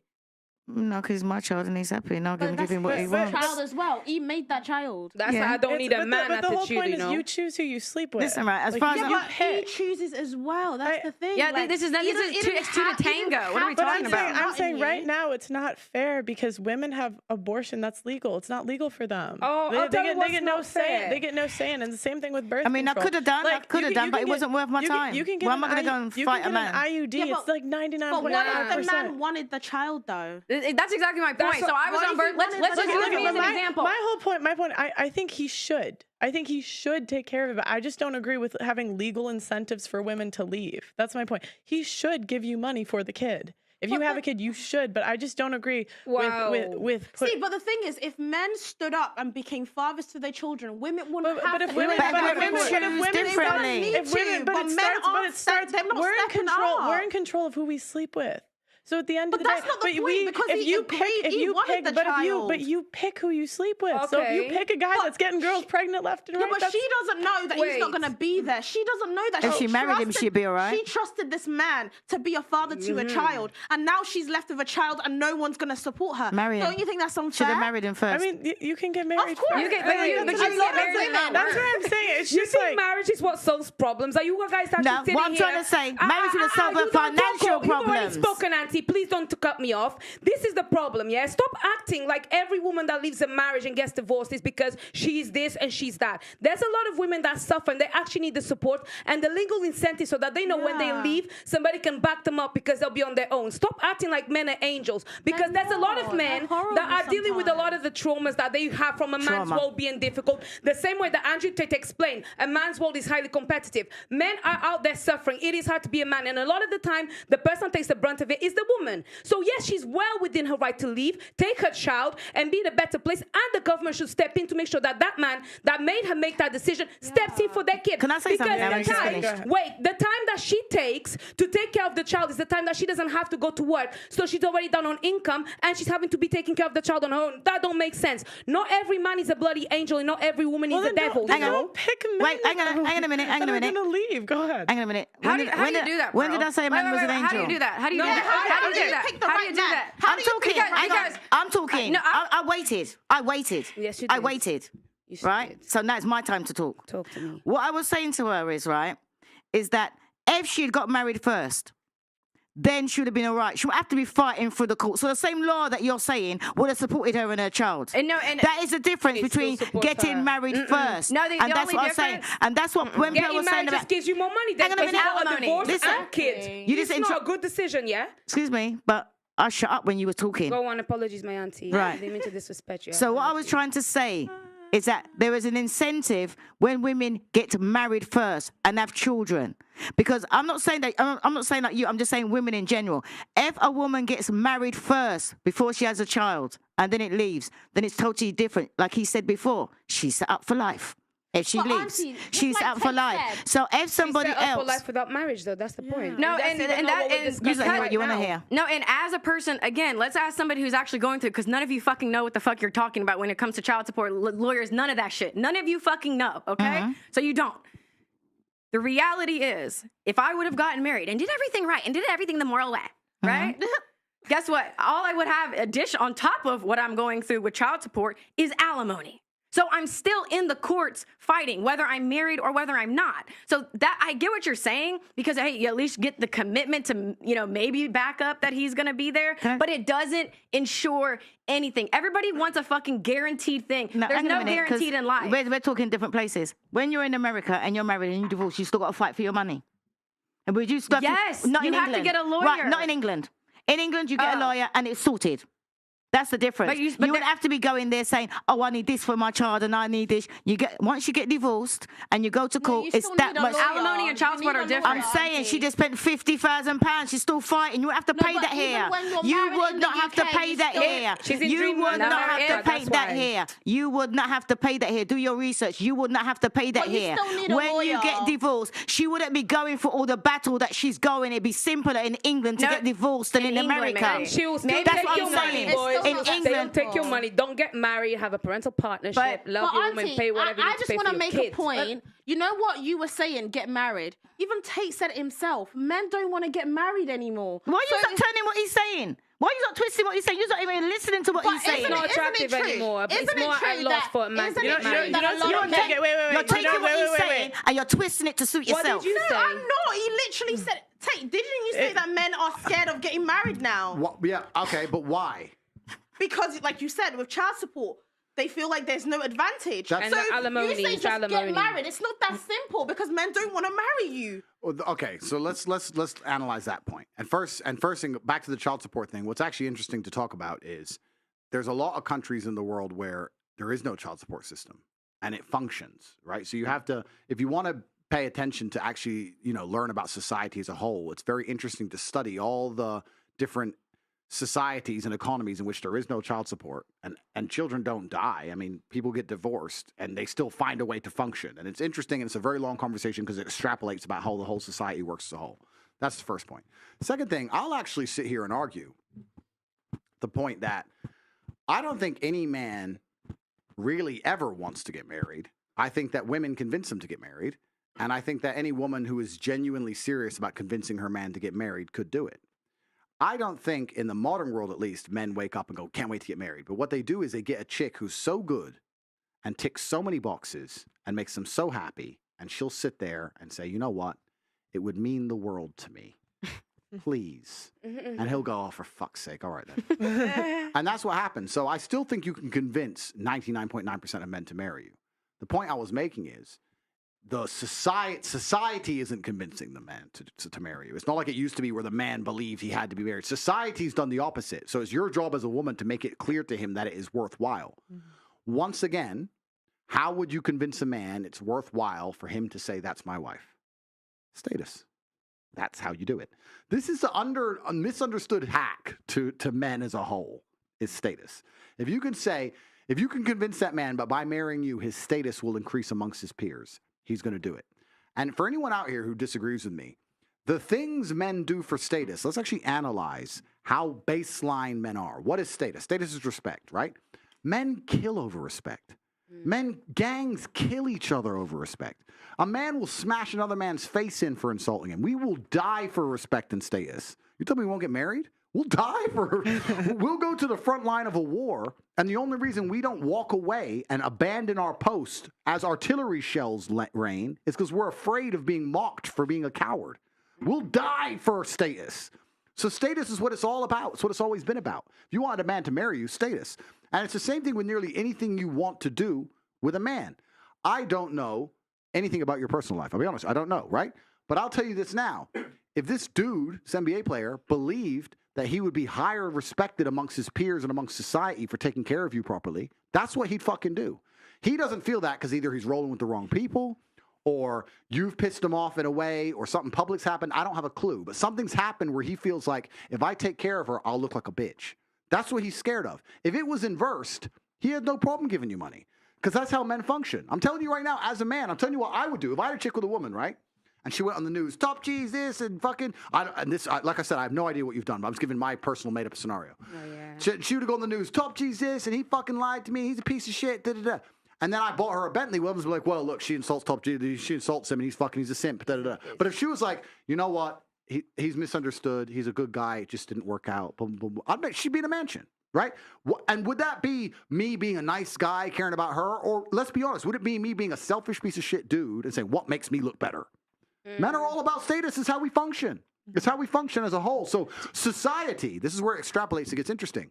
When society with this new think has destroyed all of the baseline humanities and baseline understandings of how men interact with women. And now, all the things we previously understood about what made a good man, what made a good woman, and how we should act together and how we should interact has been erased. Of course men are acting like dickheads, and of course women are doing wrong things, so nothing makes sense anymore. You've taken the chessboard and moved all the fucking pieces around. Nobody gets it. It should be very simple. I'm a man, I work hard, I take care of my woman. I'm the man of the house. She treats me with respect. She would never insult me or raise her voice to me in front of other people. She has a problem, she brings it to me in private. We act as a team. We work together. If we break up, she was a good woman to me. She fulfilled her roles the best she possibly could. I'm still a man. I'm going to take care of her. But all of that is gone. All of it's gone. All of it. And it's gone because of all the ideas we were discussing earlier. The feminism, the new age bullshit, the fucking dudes left and right and center. All these things... All these baseline things have eroded society to the point where now you have men ignoring their paternal instinct. You have men who will sit there and go, that's my child, but I fuck her. That's actually a massive observation to make about how fucked up society is. And it shouldn't be that way because men in a lot of the world are not like that. And so you have to look at all these small things. The small things we talk about, it's no big deal. She goes on boats in Miami, it's no big deal. It is a big deal because now that dude ain't going to want to fucking pay child support because you were on those fucking boats with the other team. And the thing That's is just a that game. Do you think that men... That was well said, Sagittarius. Thank you very much. Do you think that men marry for like high status families? Like I'm thinking of like Ivanka Trump. Like would someone marry a girl for like status in that way? Well, that is one of the most. I mean, if you look at arranged marriages, it's all for status, right? That's an example. But men primarily marry for. I'd argue that men, and I say this about men, but women do the same thing, right? Women love the idea of getting status from a man. Women love the idea, and this is where it actually gets a bit messy. The waters get muddy because women love the idea of bragging about the man they're with, but they can only brag about the man they're with if other women want that man. So you're saying you love women who get cheated, women love getting cheated on. That's not true. But women do not like men that other women don't want. If you were to say, look, I got my man, he's perfect, he's rich, he da-da-da-da-da, and every girl in the room would go, I would never touch him. She'd be like, oh, shit. Oh, I don't want him either then. What the fuck But is you this? know, can I add on top of that? But it's true, right? No. Women want men that all the women want. Do you know what's the best man that woman wants? Is the one that every girl wants, but he doesn't want them. Okay. A selective man. Yeah, I'm sure That's more But that's valuable the than the top problem. But chick that's that the gets every fantasy. You're hose. saying That's that the men, fantasy. but Tate, No, that's you're not the saying that fantasy. men are That's now not that polygamous selective. and women should accept that. That's the problem. Men are continuously disrespecting their woman. Like, yeah, you know what? You're with one, you can't be with one woman. Now you want to keep cheating with all these But different women. that's not what he said. No, no, He's saying no, if no, you're no. gonna go for a high status guy, if you're gonna go for the top 5% of guys, that's what comes with it. And if Yeah, not, but then go for the average guy. Can I just say though that before? So is it okay for average guys to stick with one woman then? It's not about okay. It's okay for anyone to do whatever they want. I'm not sitting here saying what's okay and what isn't okay. What I'm talking about is observations about the baseline realities of how humans function. What I'm telling is that if you give a man unlimited options, like the men at the top of society have, on a long enough time scale, he will explore said options. That is a fact. Like I said earlier, you can walk into a car garage and buy a Nissan, and that's reliable, and it'll never let you down. Or you can buy a McLaren. You cannot sit like women do and go, I want the McLaren that's reliable like the Nissan. Well, guess fucking what? That's not real. So you have to choose. Can you I ask have you to something, pick. Mr. Tate? Can I ask you something? I wanna go Years next. ago, right? Do you think it makes a difference? Because years ago, if you want to meet a man, you go out there and you actually talk. But now you meet a guy, he can go and check out your IG and see what you're all about. Don't you think that by them being able to look and see what you're all about, that makes a difference to how they perceive you? 100%. I think society is fundamentally and utterly broken. I think the way that men and women interact is broken. I think that men are broken. I think that women are broken. I think everything is completely fucked, genuinely. And this is where we go into the small things. We're talking about status. You're right about IG. If I go on a date with a girl and I look at her Instagram page, I'm sitting there thinking, does this make me look good or bad? Yes, I want her to be hot. Yes, I want her to have followers. Yes, I want everyone chasing her. But what's that caption about fucking city life? And what's this about? What's that? That's not, nah, that puts me off, right? So it's interesting. What's also interesting is the majority of women don't have a clue in the modern world what men find attractive. So we said earlier in the very beginning of this podcast about men who want their dick sucked and all this bullshit. Men don't, that's not attractive to men. We don't want any of that. Most women, if you were to say, how do you attract a man, they wouldn't have a Scooby-Doo. They wouldn't have an idea. I know. They want a submissive woman. Hello, my She name's cooks for him. Fedelva. Give him some massage. It's not- no, but it's not- Feed him great. It's not just, no, it's not even Pat just- his head. It's not just about that. The one of the important things for being a man, especially in a relationship, is we want to be our woman. If I have a woman and I love her, I want to be her portal to the world. I want her to experience things through me and see things through me. So for that, I need a degree of innocence and purity for her. I want to be the first person to put her on a private jet. I want her to get on the jet and go, wow, I did it. Oh, you took me. It's like you wouldn't want to give someone a Christmas present if they'd had 10 presents better than you beforehand. Yeah, Would it's you? like, that's It's like, right. well, duh. Yeah. So as a man, as a woman, what makes you attractive to a man, to a degree, is your innocence and your purity. This is very important. And it can go down to very basic, simple things. I'll tell you, if I walk in a club, do you know who the hottest girl in the club? It's the girl who isn't dancing, isn't twerking on a fucking stage, not surrounded by dudes. When girls want male attention in a club, they start drinking, twerking.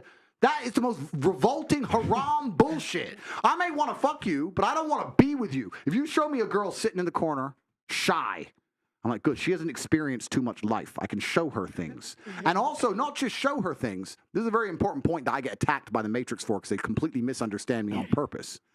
As a man, if I'm out here struggling and leading and trying to lead my household, I also want a woman who shares my values. I want to a degree to educate my woman and show her things and for her to agree with me. Like you said earlier, you're looking for a male role model. You want to be a role model to your woman. If she's too experienced with life, it's difficult to be a role model. If she's sitting there shy and quiet, you can come along and say, no, you know what? Don't take the fucking vaccine. Listen to me. And you can be a role model for her. You can't do that for a woman who knows too fucking much, knows too many dudes, been too many places. So it's this degree of purity that we're looking for that's super important. What about intellect, though? I'm curious. If you said if she's like done too many things, that's like bad. Right? Yes, correct. So, I'm not even talking sexually, like been on a private jet. Yeah. I'm curious because I lived But how do you get on a private jet without sucking dick? Oh, I was just curious because my dad's part of like, he's top like 1% in terms of like income. And I was just curious, is it different if you did stuff with your dad? Well, no, that's fine. No, not like that. Not sexual. That's no, I meant like she said private jet. Yeah, private. I know what you're saying. Well, I mean, I know exactly what you're saying. Yeah. But my point is that we're looking for a true degree of innocence inside of females, and it's that innocence is going to make us feel protective over them, and that the protectiveness is going to make us be good men. Mm-hmm. Okay. So when we're looking at society as a whole and how broken it is, I understand that men have a massive role to play, women have a massive role to play, but a lot of the paternal instincts and instinctual behaviors of men, because the instinctual behavior of man is to die for his woman. Mm-hmm. Like someone comes to try and take her, pull a sword, die to defend her, right? Mm-hmm. If you're going through life and you find that men don't really feel about you that way, that's because a lot of their instinct is being eroded by the fact that you, like you said, they look through your IG or they look through your life and you've lived so much life and they just feel like, there's nothing new I can bring to this girl's reality. But I don't feel like that's true, though, because, like, I think it's like, I get what you're saying to a degree, right? But it's like, you could be on a private jet 10 times, but it's going to be special because it's with you. Yeah. Not for him, it isn't.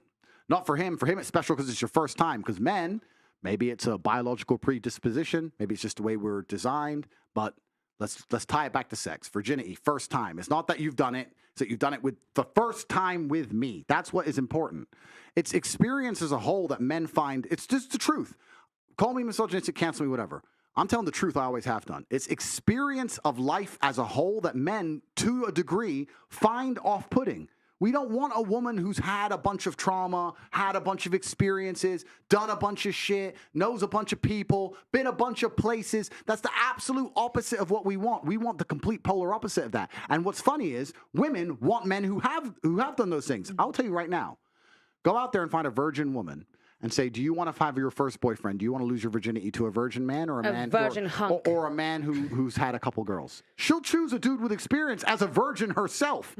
Experience is always coveted and respected in men. It's the opposite in women. That's true. It's true. So we have to look at how fucked up the world is. Women, especially between their 18 and 28, or 18 and 25, let's say, are living these crazy lifestyles, these crazy lives with the most important people, richest people on the planet, doing everything that can be experienced under the sun. And then at 29, 30, some dude's expected to come along, know he's second place to X, Y, Z, and be happy with that. And not allow it to hurt his ego and sit there and pick it up and put a fucking brave face on. It kills him every day inside. That's the reality. He's in love with you. And you've been fucking where with fucking who? I can't afford a jet. I'm Joe Schmo. Okay. That fucking breaks their hearts. Do you think that hoes can ever be turned into housewives? Okay, I'll answer that question. And the answer is actually, truthfully, yes. Which I know a lot of people are confused by. They can. If you're a good enough, high enough level man, you absolutely can turn a hoe into a housewife. But why the fuck would you? Because you don't have to. A man like me, I could, but I'm not low on options, so I would never decide to do that. If you're a billionaire, could you can find an old rusty car and rebuild it, or you can just buy a new one, right? So it's not about what could be done; it's about what will be done. So once women hit a certain status of man, I don't think women are stupid. I actually argue the fact that women have a beautiful intuition. I think that women, to a degree, their intuition is truly almost psychic. The number of times I've come home and she's like, "You were cheating," and I was like, "How the fuck does she know I'm fucking cheating?" Like, you have intuition and it's real. You guys are smart, right? And if they get to a certain echelon of man, they're not going to go anywhere because there's nowhere else to go. They're going to get to a guy eventually. They're going to stop at the buck and go, you know what? Where am I going to surpass this specimen? So I'm just going to behave for him. So you could turn a hoe into a housewife that way. But why would a man at that level want to do that? Why do some guys at certain, and this is obviously a celebrity example, but I'm sure we can all think of examples in like day-to-day life where a guy with a lot of options does pick a hoe and like wife her, like for example, Kim and Kanye. Because Kanye clearly has options. She did not want to be a housewife. No, she was a project. Okay, I understand. I'm just asking because some guys do pick. Yeah, they do, and it's a really good point. And I have nothing bad to say about Kanye. In fact, I think a lot of the work he's doing now in terms of attacking the Matrix is important. But I can give you a generalized answer. But it's a man who is not true to his masculine imperative, which is going to fall for the propaganda machine, which is being purported upon him, who's going to believe that all the crap that is being told by society, like a female's past doesn't matter and all this shit doesn't matter. This is what's interesting in the fight against the Matrix, because people always say to me, Andrew, why do you come here and say all these things? They're literally trying to destroy your life for what you say. And the truth is, as a man, you have two choices. You either fight against the programming and the brainwashing they're trying to put inside of all of our minds, or you end up fighting against yourself. If you're a man and you sit down and you believe the garbage that society is telling you about how society functions between men and women, you're going to end up getting fucking wrecked like these dudes do. They sit there and go, just because she's fucked everyone doesn't mean she'll do it again. Just because, and they sit there like dummies and they get fucking wrecked, right? You have to sit there as a man and go, no, I don't give a shit what society's telling me. I understand something baseline about humanity, right? And that's why they make these poor choices. And a lot of men do make these poor choices, but it's only in the West. It's only in the West where this propaganda machine exists. You will not find a Russian billionaire doing this dumb shit. You will not find a Chinese billionaire doing this dumb shit. You do not go to Saudi and find a sheikh doing this dumb shit. None of it. You only find it in the West. Do you think the values of the West are spreading? What values? So name a value. Okay. Sorry. Name a value. Sorry, I might have misspoke. Ideals. I mean, like the ideas of the West. Like I've just gotten I get messages from people like from all over, and like in places like India, I've heard feminism is spreading there. Like I've heard that. Do you not find that to be true? So firstly, the West has no value. The only thing the West seems to defend fervently is LGBT. I'm not saying anything bad about it. I'm not. I'm just saying it's the only thing that they'll stand up and fight for. I don't know why. It's weird. Like this, they don't care about anything else. They don't care about children going without child support. They don't care about people dying in wars. They don't care about our parents being in parent homes. They don't care about crime. They don't care about no one being able to pay their energy bills. They don't care about nothing. But they give a shit for some reason about this one thing, and they'll fucking throw the flag all around the world. Which is again surrounded around sex. That's all they care about. It's fucking strange. So that's the first thing about the values of the West. Second thing, the harder society and the harder the life is as a whole, the longer it's going to take for feminism to spread. Feminism only exists in a vacuum of an easy life. If you're living in a society like India where life is hard, feminism disappears because the harder life is, the closer people naturally revert to their gender roles. If you got a bunch of 10 men, 10 women, stranded them on a desert island, and they had to survive, very quickly the men would do men shit and the women would do women shit. There'd be very little talk about feminism and equality, and all this shit would fucking vanish when shit hits the fan, right? So in countries where life is harder, feminism can't take hold because feminism can only exist in a vacuum of a very privileged life. I'm sure there's some kid in India who didn't get laid off some chick and he's complaining she's a feminist. There's a bunch of dumb shit, right? But I think the world is going to get a lot harder. I think the world is cyclical. I think it's been easy for a while. I think hard times are coming. And when hard times come, people are going to naturally revert to what gives them the highest chance of survival, which is gender roles, right? I have the best chance of survival being a man, and a woman has the best chance of survival being my woman. That's how she's going to function. Do you think women typically are happier as housewives rather than a career? Well, Depends on the career. No, the Depends answer on the man. The answer is absolutely and utterly yes, because giving life is the most beautiful thing a female can do. That's what you've evolved to do. That's the thing that men cannot do. I think that women who focus on having children and do their best to be good mothers in the end are the happiest females on the planet. Being a mother and being a housewife is kind of different, though. Okay, no, but it's essentially the same thing. If you're a housewife long enough, I'm going to assume you're going to end up having children. And I think that the sooner a woman has children, the better. If she can find a good man and have a child, that's a fantastic thing. I think it's a beautiful thing. And I don't see the point in a woman slaving away for a corporation that doesn't care about her as opposed to slaving away for her own flesh and blood.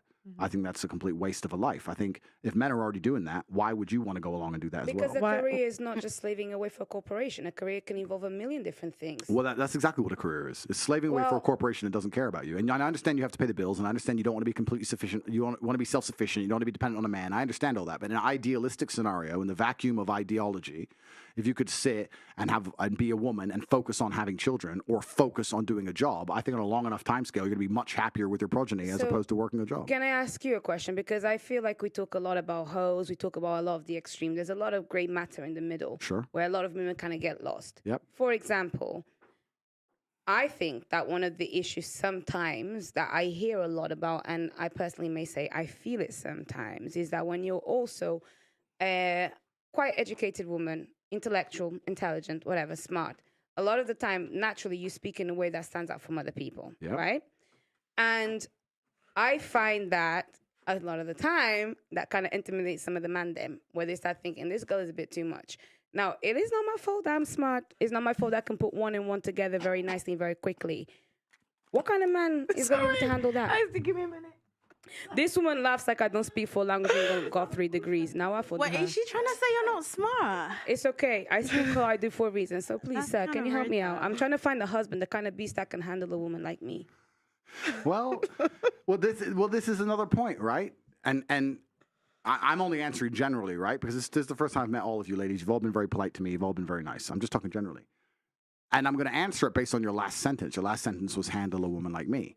Mm-hmm. Let's look at the average man's life, like I just discussed earlier, how difficult it is, how competitive he has to be, and how many problems he has to fix. Do you think he wants to handle any woman?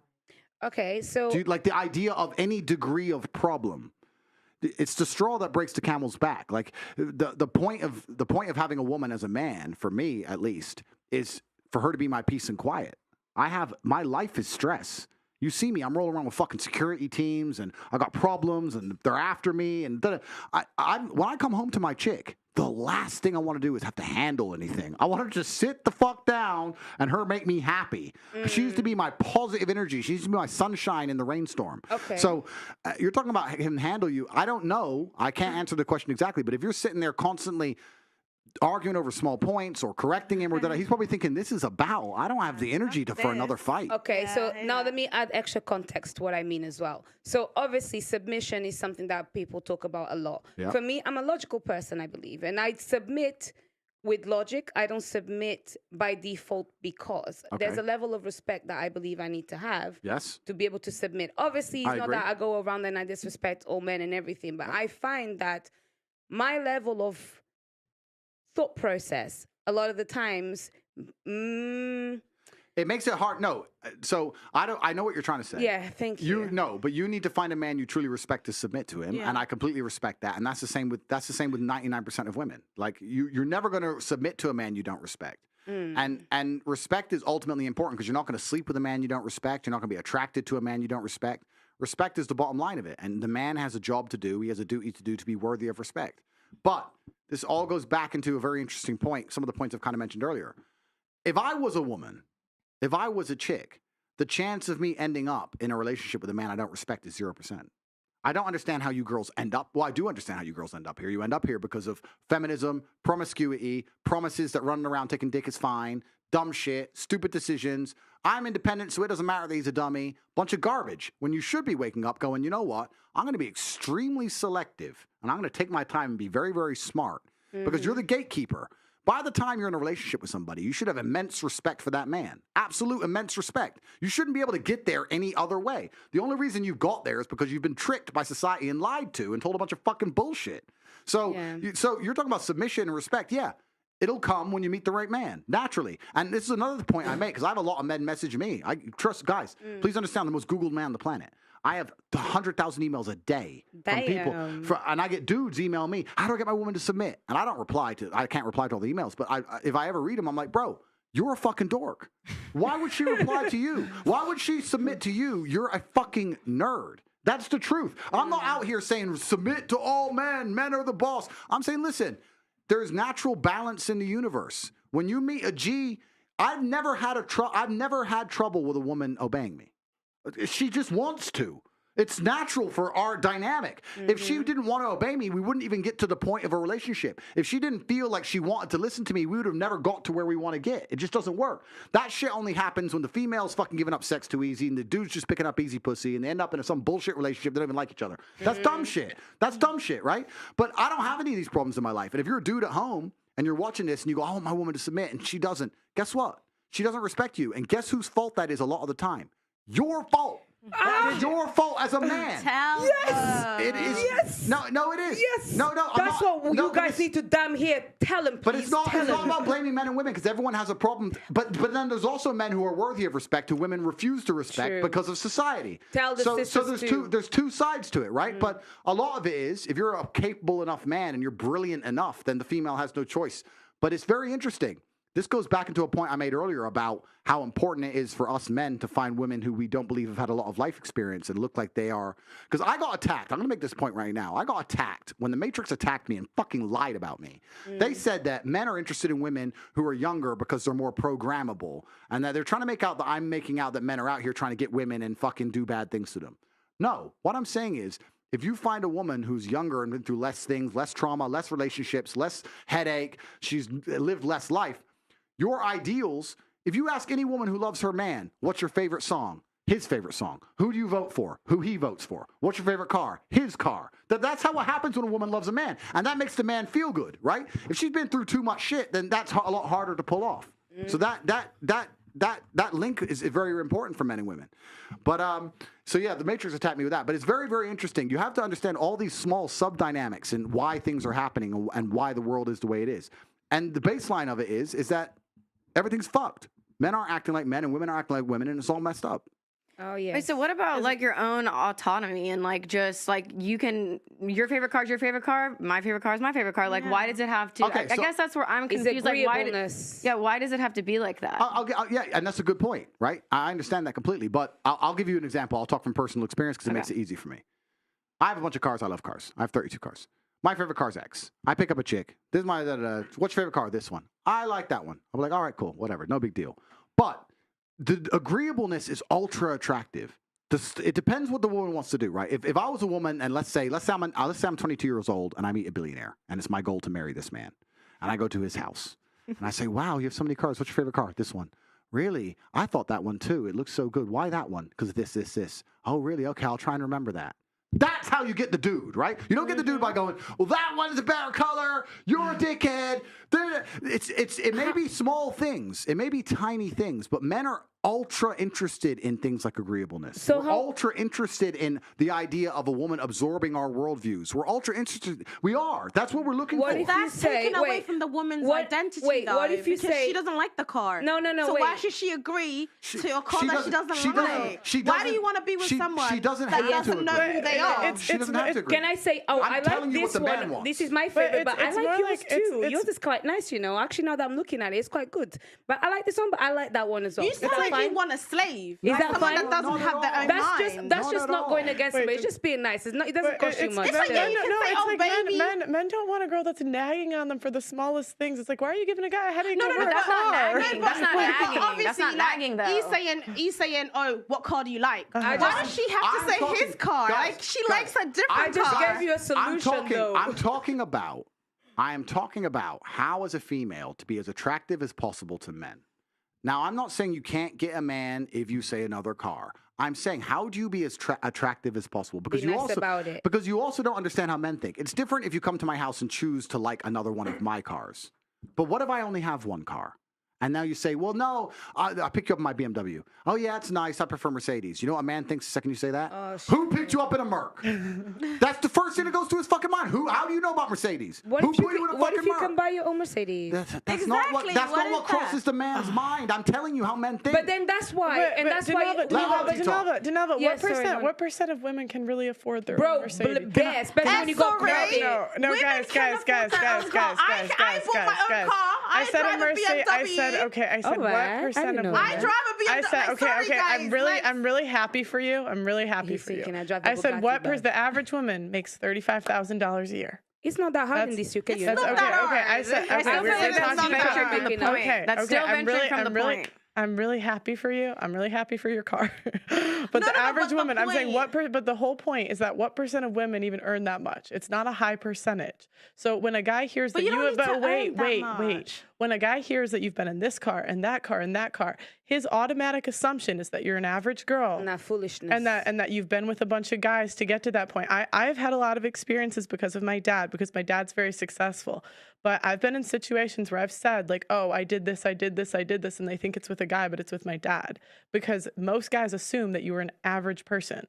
And that's the problem. You don't think that's demeaning a woman to say that she can't afford a lifestyle for herself? It's not demeaning a woman. It's looking at a balance of probabilities. If I meet an average guy, I assume he makes average money. Sounds like a traumatized brother. I think it's just it's based on wait. It's based on a balance of probabilities. Can I just say something? That it's all about making a man feel Like everybody says, oh, he's a top G. But it's like, if your man put up a light fitting, and you're standing there watching him put up the light fitting, or you, Denalva, they're watching a man put up a light fitting, what would you say while he's putting it up, and how would you react? I'd be like, you're probably doing it wrong, but I'll let you finish, and then when you get back, I'll fix it. Right, all right then, but hang on a minute. And how would you act if your man was I putting up a wouldn't have light told him. fitting? I'd be like, well, no, thank you, baby. Okay. Well, Oh, I would be like, see, the thing is, I no, agree. just answer the question. Just answer the question. Please, I what just would need you to say add if some your man was context. putting up the light fitting? I'm just asking a I would question. be like, What's a thank you, light- what's a babe. light- Thanks for putting up the light fitting. I Right. appreciate you. My man put up a light fitting. I was like, wow. He got it all out. It was all in boxes. He got his toolbox. He was up there on the ladder. Whatever you want me to hand you. I was like, oh my God, you're stripping wires. Oh my God. Then he said, oh, turn it. When it finished, I was like, it works. That's what he's talking about. I agree. That is what he's talking I about when he's agree. talking about the car. He's not saying you can get your own car.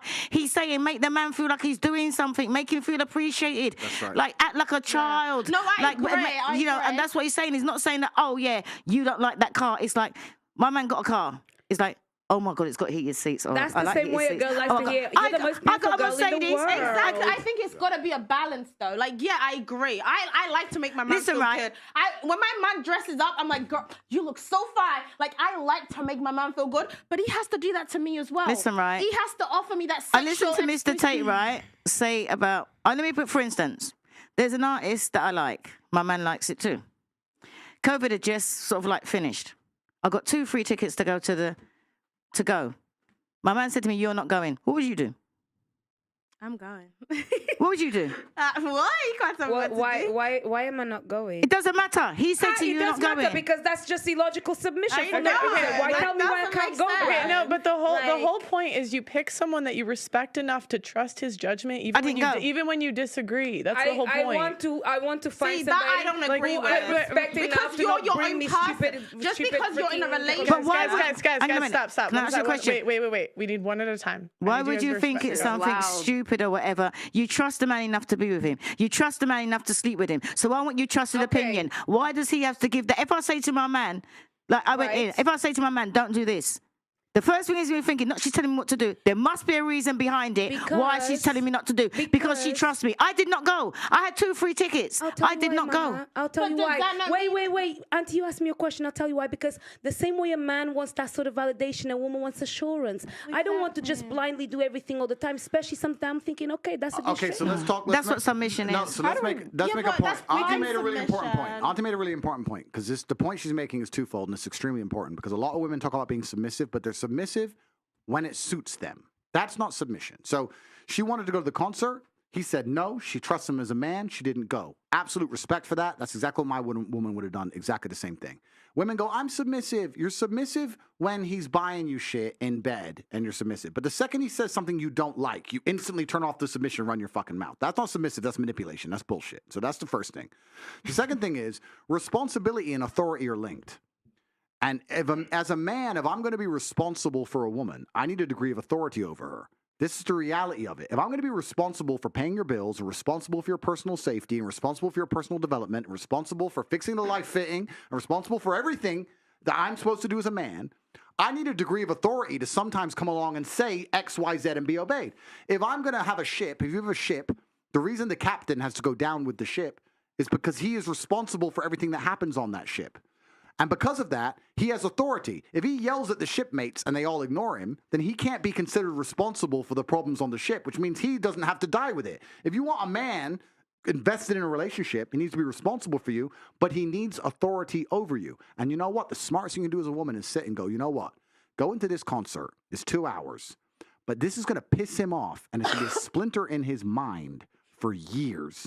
But can I Is just- this can I- really worth it? Now, I'm not saying let some man abuse you, let some man treat you like shit. But if you have a good man who's good to you 99% of the time and he comes along and he really cares about something, you should give him that grace and give him that, you know what, he's the man, he said it, boom, done. Because if something happened to you at that concert, if I told you if your so. bag was snatched, if you got fucking robbed, if someone tried to punch you, if someone grabbed you, who would you call? Okay. Help, The help, police. help me. The police. You call your man. The police. Andrew- You call him. Senor Andrew, Mr. Tate King, Master Supreme Leader of everything, the universe, the Matrix, and all of that. No, I just say this because No, it but- keeps him chilled. Wait, You why have to don't- make my why points the don't- right way. You're not. But I'm saying Tate, it. do you not think that Wait, it's sister. not respecting? Wait. Guys, wait Listen. 1 second. 1 second. You go ahead. If you wanted to say something. Just doing the most. Of course, I have to do the most. This is the thing. What you don't understand is that as a lady, I am displaying to you that it's very easy to speak to a man like Andrew Tate as long as you don't need to step on his toes and you respect the authority that he has. I'm not going to sit here and try and fight against a man that has done a lot more in my life, been in rooms that I haven't been in because he's Andrew Tate. I respect you, but I can still put my point across. Okay, my point is. No, but there is a point, of course. Look, can I My just say point something? is, When in you a- say but after something, you just cancel everything you said before. However, it's a point, it's an acknowledgement, and then comes the counter argument because I don't have to agree with things to speak. Okay? So my point simply is, fine, I get that. But at the end of the day, the same way that we have evolved now, as a woman I have evolved, I would expect, and what I do want is not equality, is a certain level of respect, which means that if I am also somebody that is quite smart, somebody that can take care of themselves, I've done all of this for about 30 years of my life, you can't tell me just no. But you- What the condition is, the condition is, instead of telling me no, give me the assurance as to why you said no, because actually I am agreeable when you make me feel assured that what you're doing makes me feel safe, actually, because what women are looking a lot for is stability, and stability comes from knowing that you can trust a man. I don't trust blindly. It takes reassurance. It doesn't count if you're only agreeable when you feel like being agreeable. Can I just say something, that's why- Dinova? That's Can I why just say said something? I'm submissive You're only out of submissive logic, when no, you're only and submissive when you respect. feel like being when you feel Out like of it. That's not respect. Can I just say submissive. something, Out Dinova? of respect. We live in different houses. Of course If I went, he'd never know. Me and my man, because I'm a caregiver. If I went, he would have never known. Right. So I still didn't go. Okay. And? So what you were saying? So I'll say to you, okay, baby, you don't want me to go. Why don't you want me to go? Like, what's worrying? What's the matter? Why would you not want me to go? But why would I want to question him when he's always got my Well- best interests at heart? Well, I want to But know. he's not I don't know why, explaining because that my to best you. interest in Why what- should he have to explain everything? because you're not a child. You are And- also an adult. no, and it's not And us. It's treating not only a that- woman wait. like she doesn't have her own mind is If very it's- it is an disrespectful. acknowledgement. It's Like, I'm acknowledgement. sorry. Think about it. Right? I'm 26, right? Yeah. I've lived my life all by myself. And then I'm in a relationship and this man is telling me I can't go out. know Let me you give know- you I an know example. you no know relationship. reason. Girls, let me give you an Does that make sense? Let me Can gi- I do that to a man and just say, I don't want you If to go I out? told him, if I told my man, listen, right, you know, you said you're going such and such. Well, you know what? I don't really think you should go. He'll think about it and he'll say, you really don't want me to go? And I'll say, no, he won't go. That's a lie. That's not a lie. There's no man Oh, that's that's just gonna nice. listen If we to a can do, woman. Let if me we give can you- do That is a vetoes lie. like that, Let me give you. baby, I let- can veto. You can veto Let me ask you girls. anytime. Let me ask you girls a question. The reason she decided not to go is because this is obviously not a regular occurrence, right? So he had a reason, and she trusts his judgment. Let me give you girls a scenario. Let's imagine I'm with a chick, whatever. She has a concert. I say I don't want you to go, and she replies like you. Why can't I go? And I say, got a bad feeling. Don't go. Now what? Now I'll Now, be like, so would you think the woman should just go? I don't give a shit about your Now- stupid feeling and bounce, or No. should, What should she is trust you? the reason in my for way, that bad in feeling? There's my- no reason. There's no wait. reason. I That got doesn't bad make feeling. sense. Wait. Got bad feeling. This is the That thing. doesn't make sense. Wait, How can look you at just the have key. a bad feeling? Listen, my sister. This is the key. When you say, I don't know, I just got a bad feeling. Let me tell you how that is get translated into my head. He cares about me and he's actually thinking about something that potentially could be happening that I'm not aware of.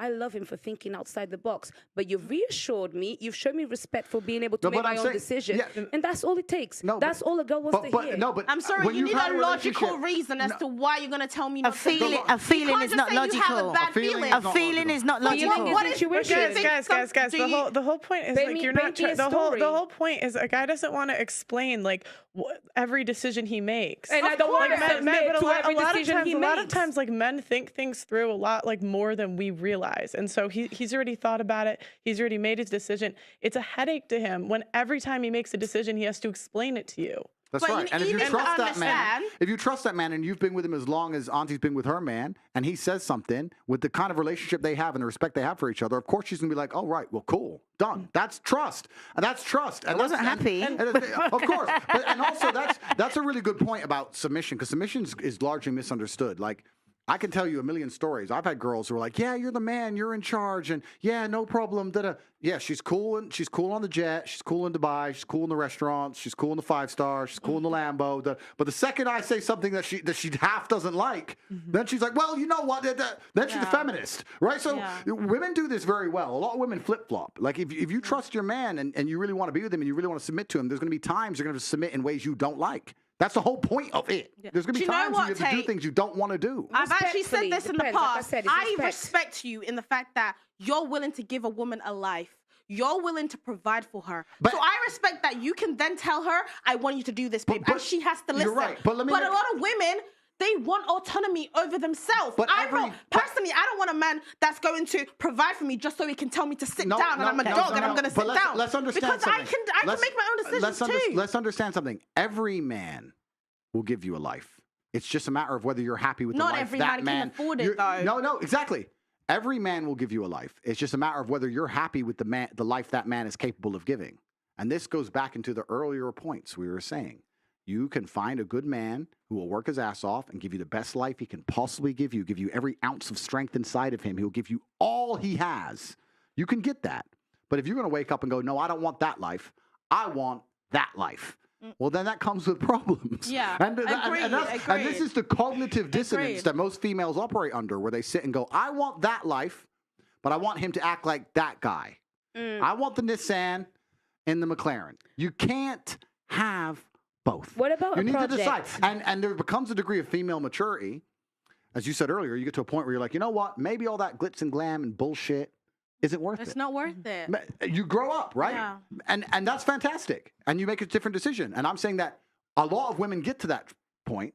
The problem is, in the modern world, the shit women did before they got to that point, from 19 to 24, pisses the man off to the point where he's never going to be as good as he could be. It's different in your world, right? You met a man, you stayed with that man, ding. I know plenty of people.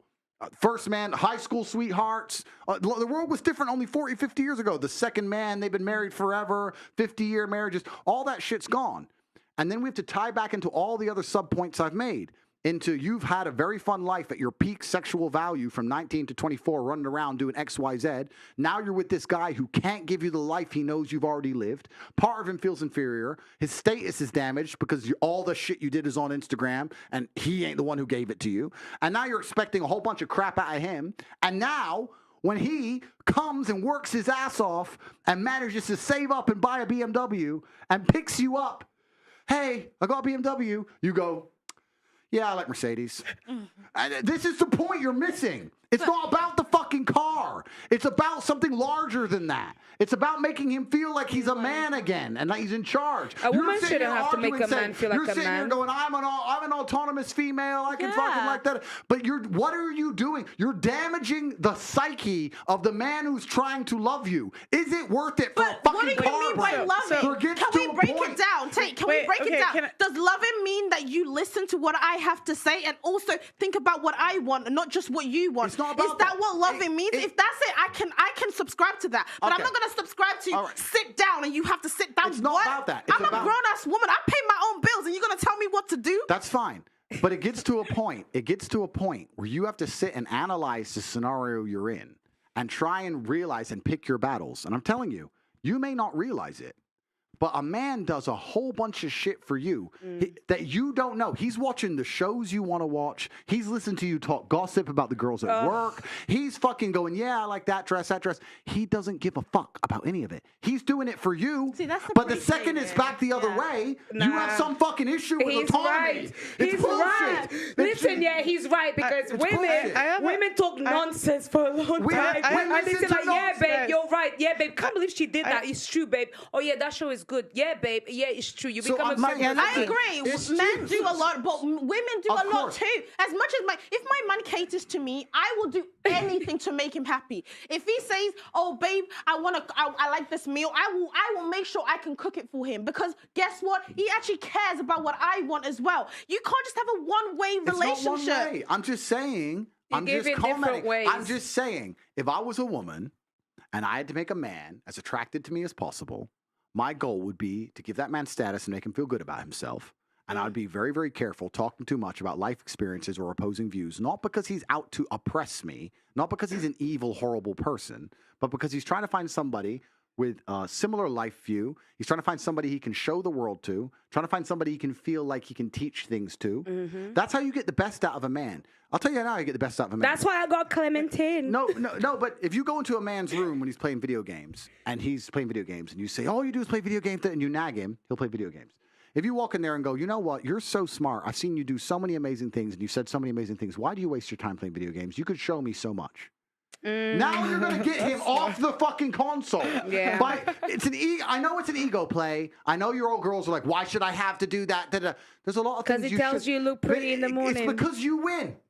It's because in the end you win. You talk about why should I have to do that? Well, why should you have to work hard in the gym to get six pack? Because you win. That's the game. It's actually, men are so simple. We are so simple. And the truth is, women know it. This is what's amazing. Women pretend they're confused. You're not confused. You know. You're just egos are in the way and society's telling you something else. And you just fucking refuse to be agreeable, nice people. So, no, and then it's you wonder, true. and then it's you wonder true. why men have this fucking problem marrying you. It doesn't. Wait, guys, sounds like a I have a slave. question. No, agreeable is guys, being wait. nice. So I have a question for the girls. So imagine you're dating a guy, okay, and it's your birthday, and for your birthday he gets you, let's say, a $500 gift, okay, and you're happy, right? It's thoughtful, it's specific to you. Then you found out last year he got his ex-girlfriend an entire birthday party. How does that make you feel? He did the most. He rented out the nicest hotel in London. He got her everything she wanted the year before. Me not care. You don't care at all? I don't really care. As long as he's making me happy. Okay, Who you don't. cares? You don't different. care. We're different people too. It's a Yeah. different relationship, and maybe like, Exactly. you know, he bought her flowers every day, 365 days a year, and he didn't do that for me. It's like, well, if that's what makes her happy, he's gonna do what makes her happy. Exactly. I mean, I get the angle. What you're saying is like, oh, he did all that for her. Why am I not good enough? But the second you compare yourself, you lose. Yeah. Yeah. And I agree. But I'm just saying that's how men look at like your past is like basically like you've given it for free. So here's my question to that, because all right, I love like everything we're talking about. Okay, so to all of the viewers out there, including myself, right? You live life. There's gray area. You live and you fucking learn, right? So where the fuck do we go from here? So do I play the shame game where everybody walks away a fucking loser? Because I can do that. I've beat myself up my entire life for every decision I've ever made, right? It got me nowhere. No. So I value myself. I see the world differently through a series of events, right? So what the fuck comes next? Because that's where I'm confused, right? Because I'm not, it's like, if you don't, if it's not like gifted to you, like even in your situation, like your dad provided you a life that like so many people would kill for. Like, you know what I mean? So that's why it's like, it sucks, because the reason I hate these conversations is because it's never about like empathy. Do I understand the scales and how someone may view you for this, that, and the third? Okay, but moving forward, then what? So okay, so I'm just gonna, like I said, make it about myself. I'm 30, single, mom. My fucking checkered past is all over Instagram. You know what I mean? I have people like you. She's a hoe. She's literally known for this. Okay. So what would be your advice to people like me then? But I don't believe in grey area. I believe black and white. So Okay, I'm well, just that's different. unfortunate because know what there's Yeah. gray. I You don't know believe what? in I'll grey tell you area. what. I I'll just tell you what. There's think, gray in I life. just, You know what, to people- answer, wait, go I'm on, going to answer. let her Question. answer, I mean, Fazia. I just think there's consequences for your decisions. And I just think like my best advice would be to like lower your standards like that, because I just think there's going to be consequences for putting, you know, promiscuous stuff on the internet. Okay. And you probably won't get the type of guy that you could have got at 22. Do you know what, 21. sister? I'll It wasn't tell meant you. to be then. Do you know what I'll tell you? I would say, because I'm 30 and I'm single out of a situation that actually is not because I was a hoe and I was doing whatever. People can't call me that. I made it my decision to be with somebody that hurt me a lot, and I stayed for 5 years. I came out super late.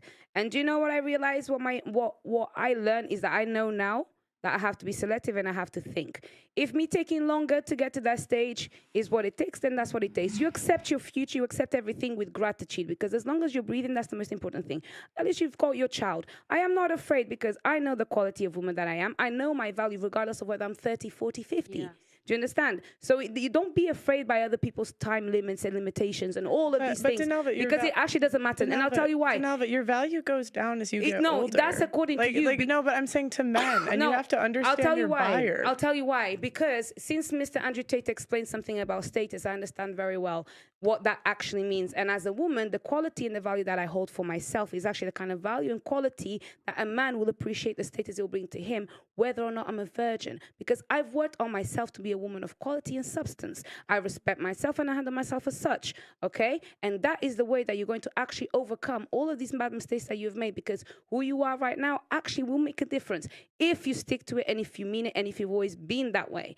There's always another story for everybody. It doesn't matter. You'll be fine. Do you know what I would just find somebody that's more emotionally mature. Do you know what I would have said to you? What are you about to say, Andrew? Because you just started speaking. I was going to say... Andrew, she said. I said Andrew. I want to hear. I really because you've been through a lot in your life. When she told me that you were going to be on and we were going to be on this panel together, I started watching a bunch of your videos, and it really was like there's so much that you have been through, which is why you have a well of wisdom, right? And the difference between me and you is that you're glorified for it, and I am burned at the stake for everything that I've been through. And it's so funny because people have always said that we were two sides of the same coin, as far as like, well, if Andrew Tate gets banned, Brittany Renner should get banned, because we are all about accountability and fucking truth, right? Yeah. Okay. So you've been through a lot. I've been through a lot. I'm seen as used goods. You're seen as a high value man. Yep. So if you're me, then what?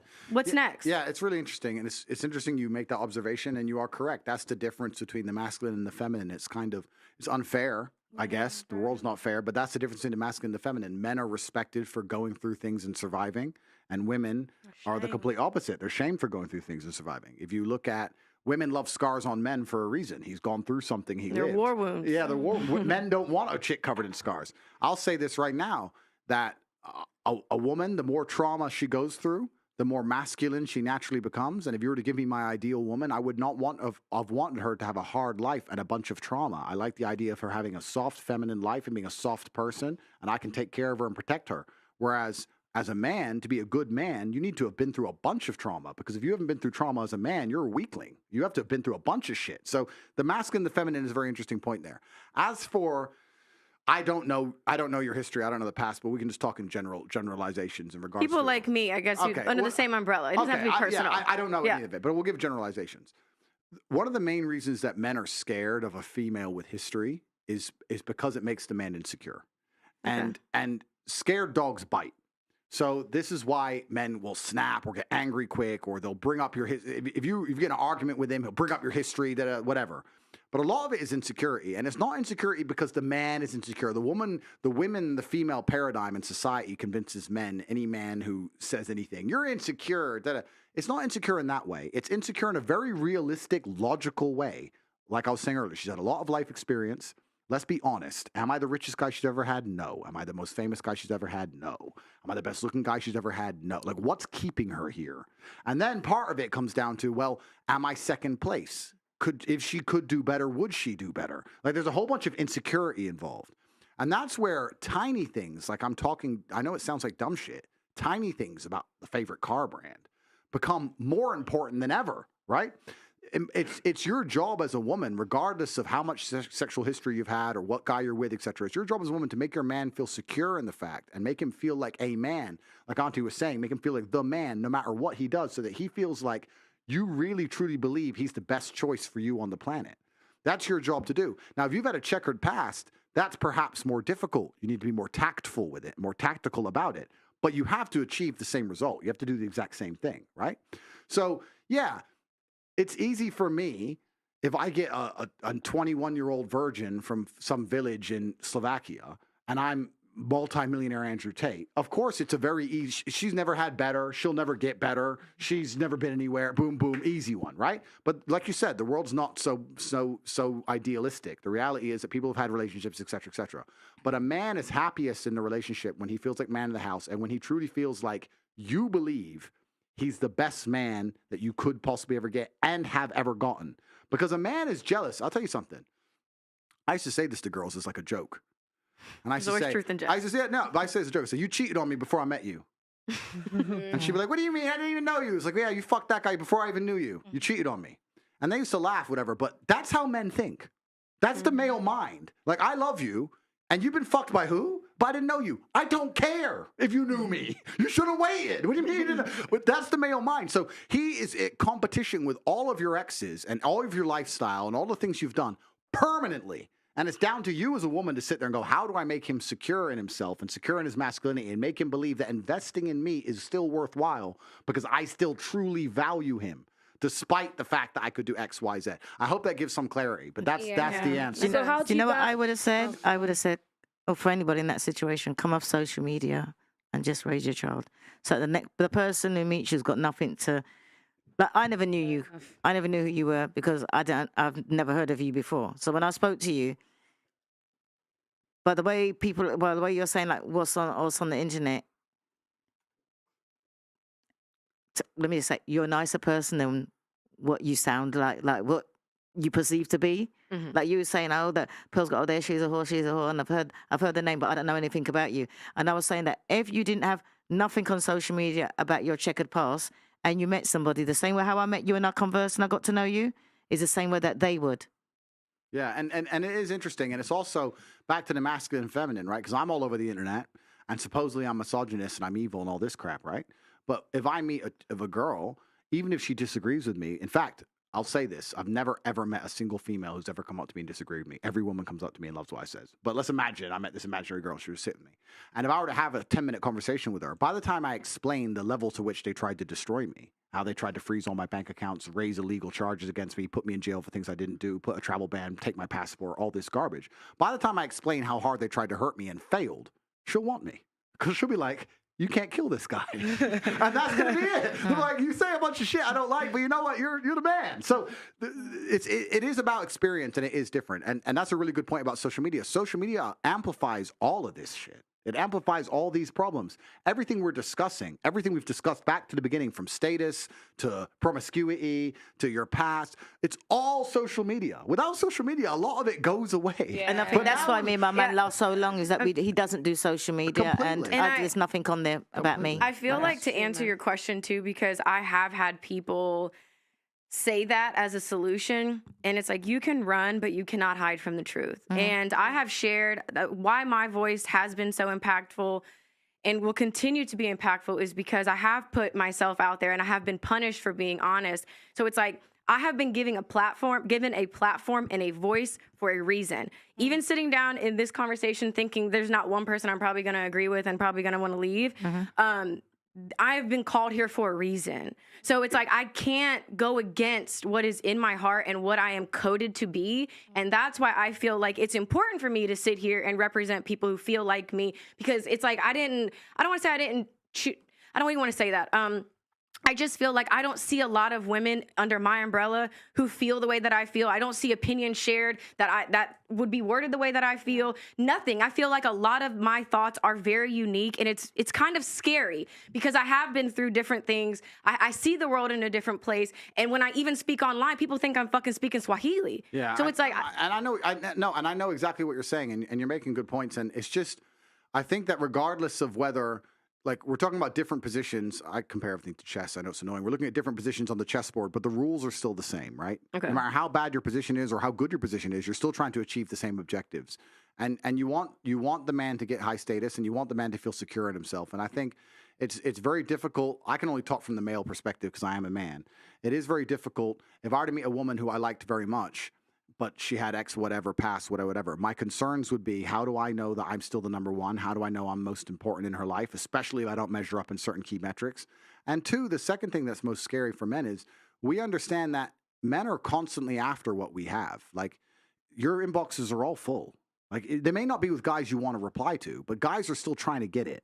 That's the male life. The male life is people are trying to take everything from me. And that's very scary, and you have to make your man really believe like that's impossible. If a man truly believes that nobody can take you from him, he's going to love you in a different way. You can give me 2 carbon copies of the same chick, but one I think might cheat in the right circumstances, and one I know no matter what would never leave me. The love I'll feel for this one is a different planet to the love I feel for this one, even though they're the same person, right? Because that's every man's biggest fear, is a woman cheating or leaving, because there's something visceral and something different about it. I know I talk things and I say men can do things and women can't and all this stuff, But they're like, if a woman cheats on a man, that hurts the man at a level that it doesn't hurt the woman if the man cheats on her. It's different. It's different biologically. It's different evolutionarily. Like, that's what men used to fight and die over. You talk to my chick. You look It's at like my you cut chick. his dick off. Yeah, it's like you demasculinize him on every level. Like, and this is why you see these TikToks, right? You see these TikToks. Me and my man went on a break, got back together. He fucked 20 girls, and now he's crying because I went on a date. Yes, completely yes. Because the damage level is different. It's just a different thing. So you have to understand the paradigms. You have to understand to play the game. And that's how you make men happy. And I know very well how I like to believe that I would know very well how to make a woman happy. And I know, and whether I do that or not is a conscious decision. And that's where you get to a certain level of grandmastery where if I get a woman, I will literally decide out of 10, how happy do I want her?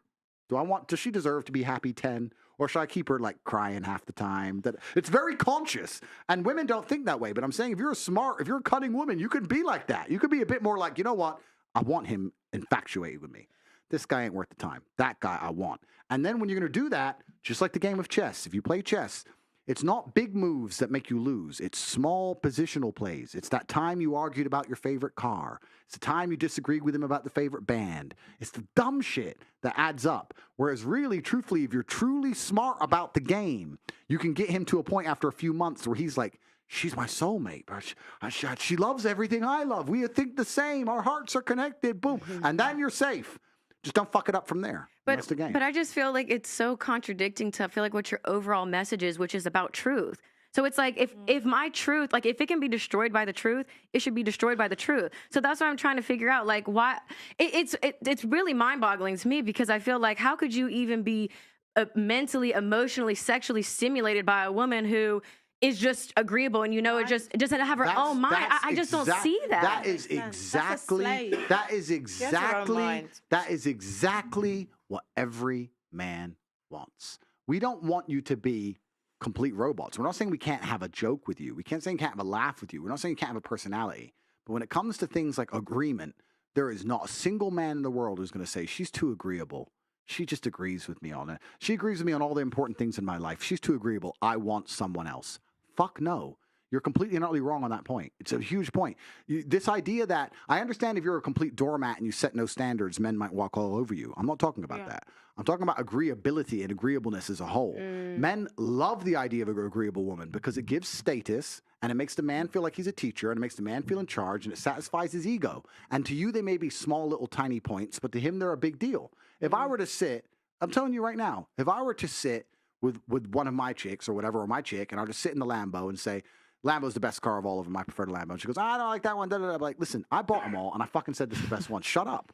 It would annoy me because that's my reality. I want her to become part of my reality. It's the thing. And you talk about truth. It's interesting because the truth of your heart and the truth of your soul is to be happy. That's truth. Truth is for you to end up happy. Now, if you have to sit there and agree on a especially on a subject you don't give a fuck about, right? If it's something you care about and you are very knowledgeable about, if it's ancient Roman history and you have a degree in ancient Rome, then fine, argue the point. But if it's cars or something you don't even give a shit about, Make it easy. You're missing the chance to get points on the scoreboard, an easy free throw, and you're just fucking it up going, why? What? The truth is just play the game and win. That's the truth. Andrew could be the best female dating Or coach. just learn a couple of words like how many talks, horsepower. Yeah, just throw some words in like how much horsepower has it got? That's it. Tate, with all due respect, not all men are like that. Some men respect a woman that has her own mind. I know you and the type of men that you're speaking on behalf of. Let me tell you something. Like a woman that I understand. will just be so agreeable to everything he says. But like I've dated men that just respect that I can make decisions and will actually Submissive women have their own mind. Yeah, completely. That's the first there's point. sometimes that he might be discussing stuff that he might want to be discussed. And there's sometimes we're like, shut the fuck up and let me say what I've got to say. Yes, completely. And maybe, I don't even believe in star signs, but my man's a Sagittarius. So all this illogical we're stuff the and best. feelings and emotions and no, you don't cry about shit. That's Shut up, it. get on with it. Your head's big, get on with it. Completely. And submissive women have their own mind, but this is something else you have to take into consideration. And this is super important and super true. The reason a lot of women don't truly understand a lot of things about relationships and how it works with men, etc., is because men will lie to you. Men lie for the same reason you wear makeup, because men fall in love with what they see. Men fall in love with what they see, love and women what fall in they love with what hear. they hear. So we will lie to you. So you'll go on a date with a guy, and you'll sit there and say, "I don't listen to no, I'm independent, I da da da." And what's that man gonna say? Oh, I love yeah, that. That's exactly the kind of woman I want. Come suck this. It's a fucking lie. That is not what he wants. It's not what he wants. I'm telling you the What he truth wants of for what now. he wants. Yeah, he can't be bothered to argue with you at dinner. Because he doesn't, and you know what? Most men aren't smooth enough to do it. I can sit with a chick and disagree with her and be funny enough and smart enough and charismatic enough and I'm high status enough and she respects me enough to listen. But if I'm just some normal dude and I start arguing with a chick, she's going to bounce on the dinner and say, fuck you. Yeah. See ya. So most dudes' dating strategy, most dudes' mating strategy is just pure agreement. Yeah. Anything to get the puss because they're fucking dorks. That's fine. That's the truth, right? A real G will sit there and say, "What do you mean? I don't want to hear this shit." I'm telling you the baseline of how men truly function. If I'm expected to fight and die to protect you, because that's what is expected of me by society and of you. You may think you don't expect that of me, but if we're walking down through London in the middle of the night and two guys come up with machetes, you're going to hide behind me, knowing I'm going to die because I can't win this fight. I'm expected to die to protect you. Well, then I expect you to agree with me. I'm not here to fucking die for somebody who disagrees with me on everything. That's not what I'm here to fucking... If I have that obligation to die on the spot for you, you have the obligation to pretend you like BMWs. So do your fucking part and shut up. And that's the bottom line of it. And you know the difference is the only difference, like he's top G, and I was like, the only difference between him and my man and the level of respect is money. That's the only difference. And this is the same way he talks, the same way he is. I don't listen to my but man. people Of say course like, I listen to "Oh, my man. my man only owns 40,000, so he can't talk to me the way Andrew Tate talks to his." Why not? Completely. And No, I that's think the- and money is that's- a big factor though. Because no, It's not. In a beautiful because relationship. you can't have a woman It's that's not. paying her own bills.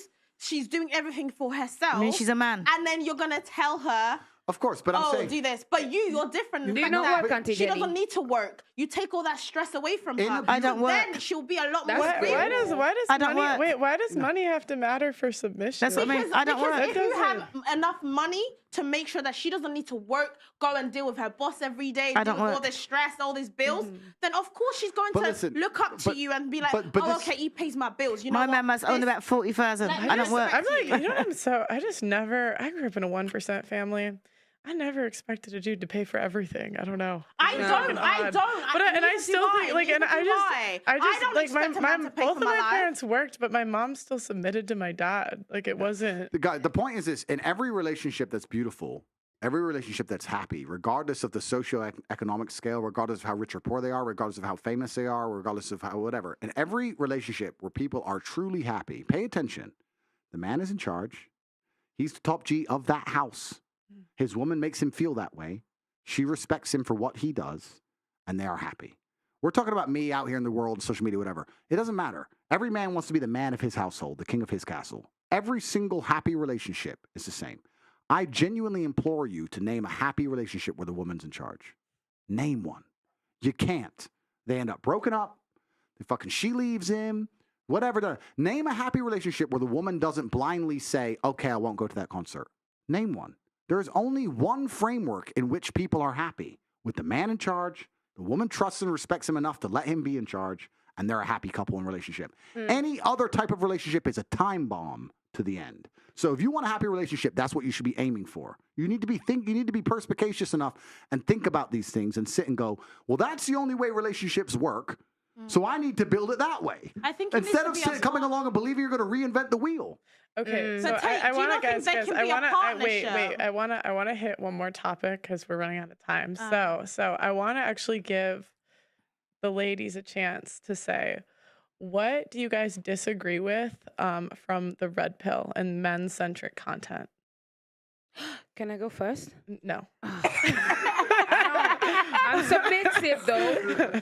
No, Brittany can go first. 'Cause she... I'm not really familiar with all of the topics. I'm assuming like the stuff that you guys talk about are considered the red pill. It's not even like about like disagreeing. I think I can respect someone's point of view and understand where that truth exists for a lot of people. And I just feel like, okay, cool. Like, I don't know. I don't really disagree. It's just a perspective on life. I'm not here to be like, you're wrong for thinking like that. You're wrong for categorizing, using this scale, using that. Like, it's a perspective. It's valid. And I totally see certain angles. Like, there's a lot of stuff that was said that, I mean, there's so many people on this panel, it's hard to talk, but it's like, there's a lot of things I said, okay, maybe I don't agree with, just because, again, my walk of life and what I've seen and how I feel and how I choose to be empathetic towards people, regardless of whatever they've been through. But I don't really... So it's more, for you, it's the lack of empathy sometimes. Yeah, I think that's probably it. Okay. Yeah. I'm going to let Esther go. You're punishing me, yeah. No worries, but we'll talk. See, what I don't really agree with is the incel culture of men feeling like they're entitled to a woman. A lot of men don't look good. They don't got money. They don't do anything for themselves. And they expect women to want to have sex with them, women to want to be with them. Why should she want to be with you? Let me ask you a very important. Why? Let me ask you a very important question. Those delusional men, do they sleep with women?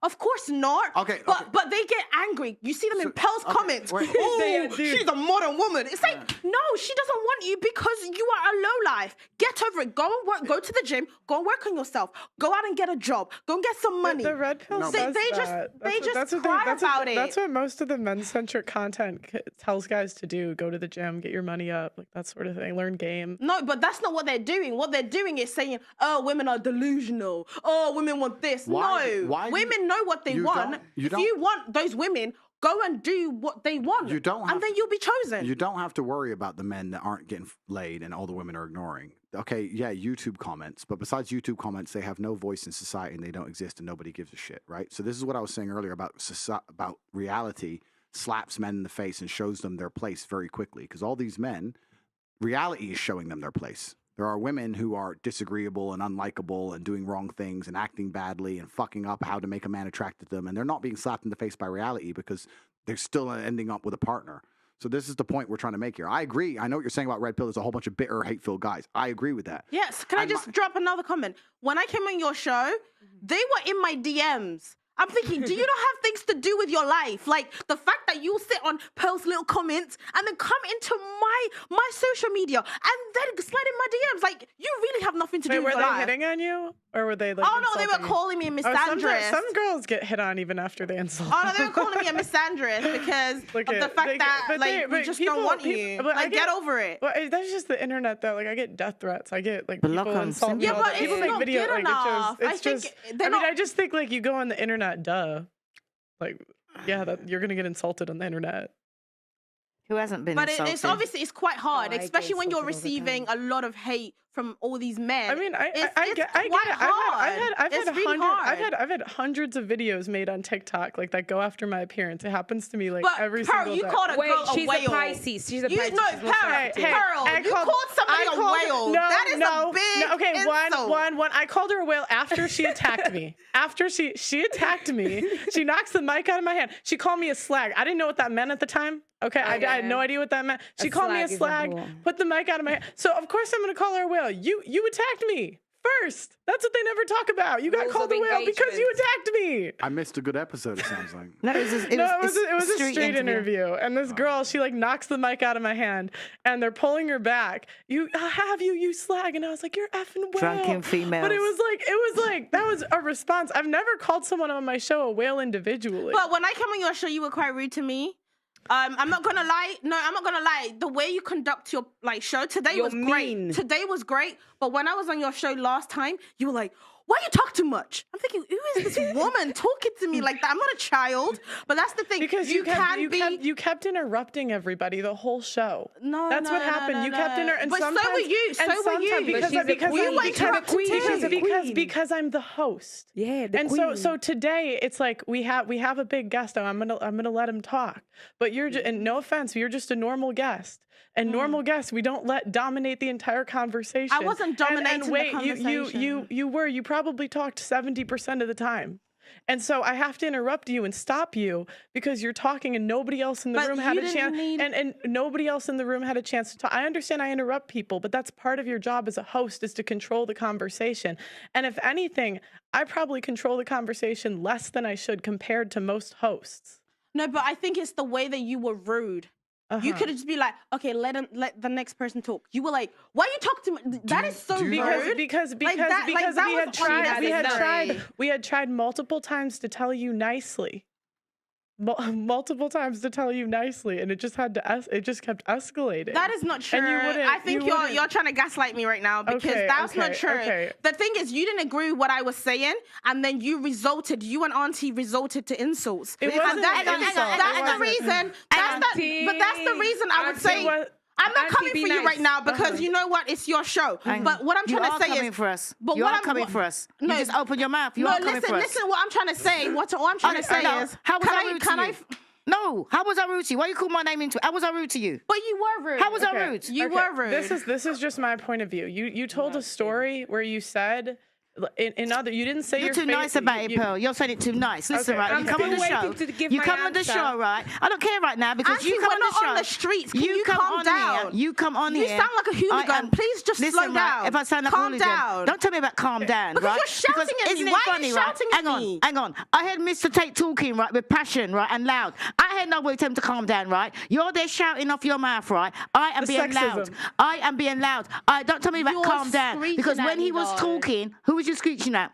Listen, right, as far as I'm concerned, don't even think about coming on Pearl's show and disrespecting her. You've done it already, and now you're coming back here to do it again. Pearl wasn't rude to you. She was right? rude to me. Pearl wasn't rude to you. Yes, you know why? Because we spoke the truth, not your truth. Not your truth. Because at the end of the day, it's all out there. If you don't know what a woman is, and you can't say what a woman is, you know you're actually a bully. You're actually a bully. Because why? I'm like 3 times less your age, and you're screaming at me. Calm down. You can't do that. Don't come and say this is a podcast. Have some manners, Auntie. Like, what? I don't understand this.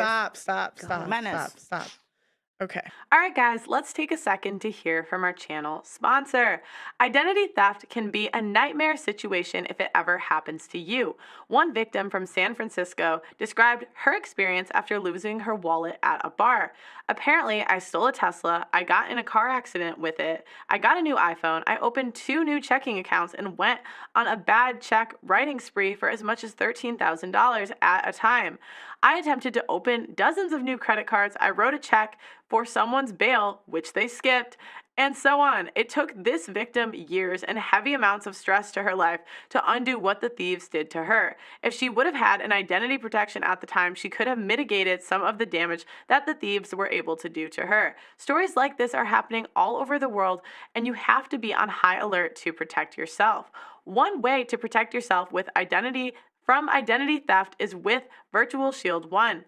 It monitors banking, retirement, and investment institutions for potential data breaches, dark web scans, social security protection with 24/7 alerts, and can protect you and your family with up to a $1 million insurance policy.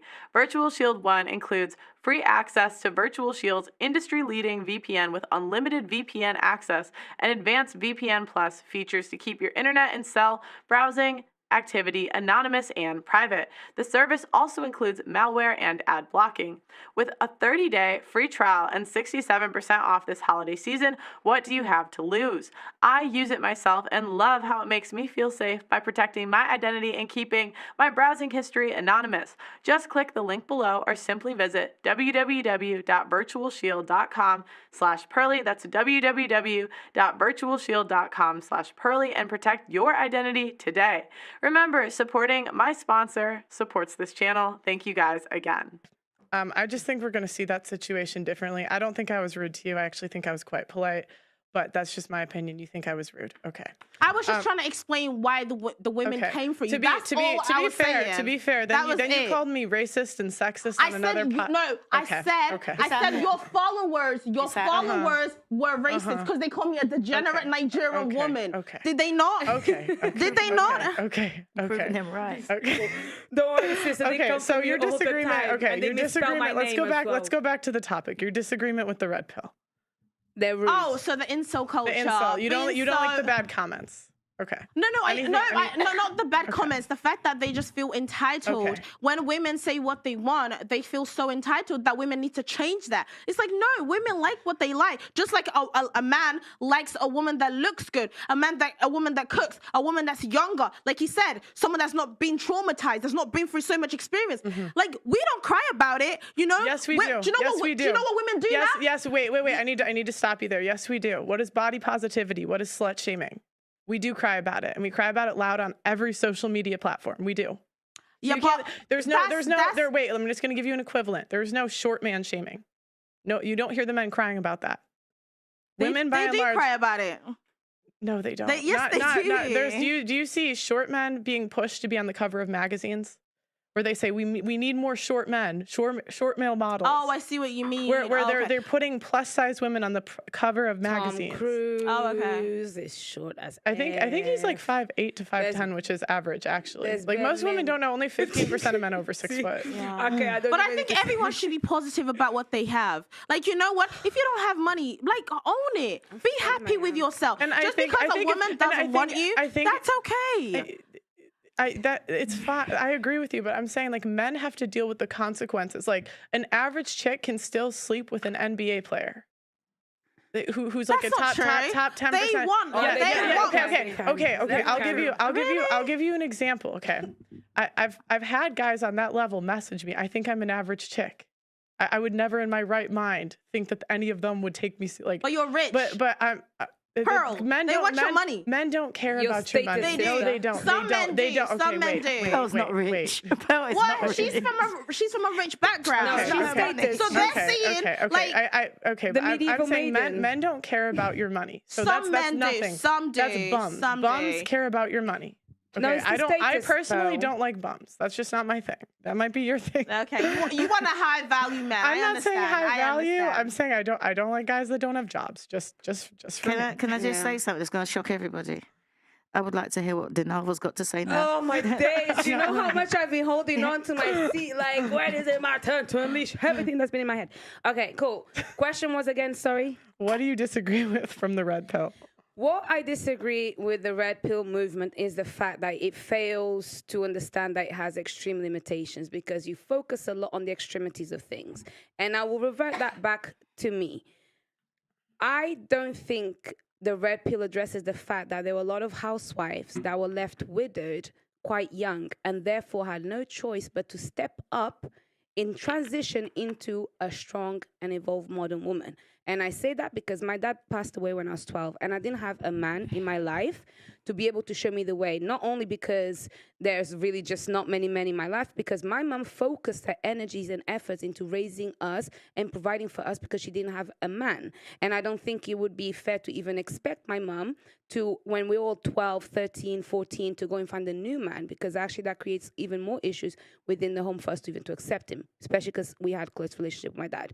With that said, what the red pill movement fails to address, empathize with, and look for a solution is for all the women and the men that come from these sorts of homes where actually it is not your fault that you are a product of your environment. So when you're telling me about housewife, you're masculine, you're this, you're that, I have to say, my mom raised 4 daughters on her own. By my age, she had the 4 of us moved freshly to the UK. Of course, she's going to hustle. Of course, I'm going to go through education. Of course, I'm going to work. Of course, I'm going to have to be strong with myself because there's no man to protect me. So because I've had this sort of background, I've had this sort of experience, people tell me your traumas make you less likable, or maybe you're too masculine as a woman. No, I am a survivor of a woman, actually, because I didn't have men around me. And I am actually, again, also capable of being a wife. I know how to cook. I know how to actually speak to my man, please him verbally and physically. Okay, so submit. what's the disagreement? And I'll explain to you the submission side of things, where I've actually the whole show I've proved that without having any friction with Andrew Tate. As much as he may even say that may not be desirable or not, but I come up with my own solutions where I don't have to compromise who I am, but I can still please you as a man. You told me your favorite car is that one, even though I like that one. I'm like, do you know what? I like that one, but looking at yours is really nice too. You know, I really like you. You got good taste. It's that simple. What people what people are failing to do with the red pill movement is to understand that there can be a compromise. Because I've had to compromise my life as a woman to be able to survive because I didn't have a man around me. Okay, you think the red pill doesn't agree with believe in compromise? No, it doesn't deal with the victims of society, of situations that it's just life. Okay. Do you have any points for them? Both of those. Yeah, I can talk about the red pill. I can complain about it just too. I think there is. To be fair, I do think there is a lot of angry, bitter men which are attracted to it, and those are the ones that will leave these stupid comments. My point was Thank you. my point is that they're already being punished by God and by society, so don't worry about it. My point is that if a woman doesn't act correctly, she doesn't feel the true sting of punishment. Not in her prime years. She may feel it later, but in her prime years, it doesn't fucking even matter, which is why they do it. Whereas if a man doesn't have his shit in order, trust me, he knows very well because his reality sucks. And that's why he's sending you DMs, because he's lonely. Because if he had a life, he wouldn't bother, right? So there's that part of it. It does attract a lot of angry, bitter people, but I think that's because life's very difficult as a man, like we said earlier, and some of them end up angry and bitter. The answer to all things, I believe, whether you're a man or you're a woman, to try and heal all rifts between the genders, I think whether you're a man or you're a woman, the answer to all things in life is to take absolute and utter self-accountability for all the good and all the bad. You must look at yourself and realize that everything good that happened in your life is your fault, and everything bad that happens in your life is completely your fault.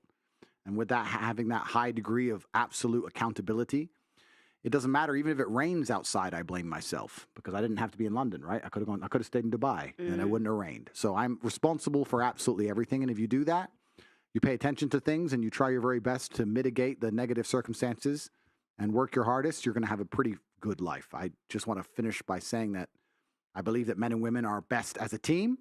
I don't think any woman will be truly happy without a man, and I certainly know that no man will be happy without a woman. I think it's absolutely beautiful when we work as couples and we create families and we stick to our strengths. When men stick to what they're good at and a woman sticks to what they're good at, that makes them the most powerful team on the planet. And the world we're living in now, we have societal pressures and propagandas which are trying very hard to divide and split the genders. But truthfully, the power and the beauty of the universe relies on us working together. So it's been very nice speaking to you, ladies.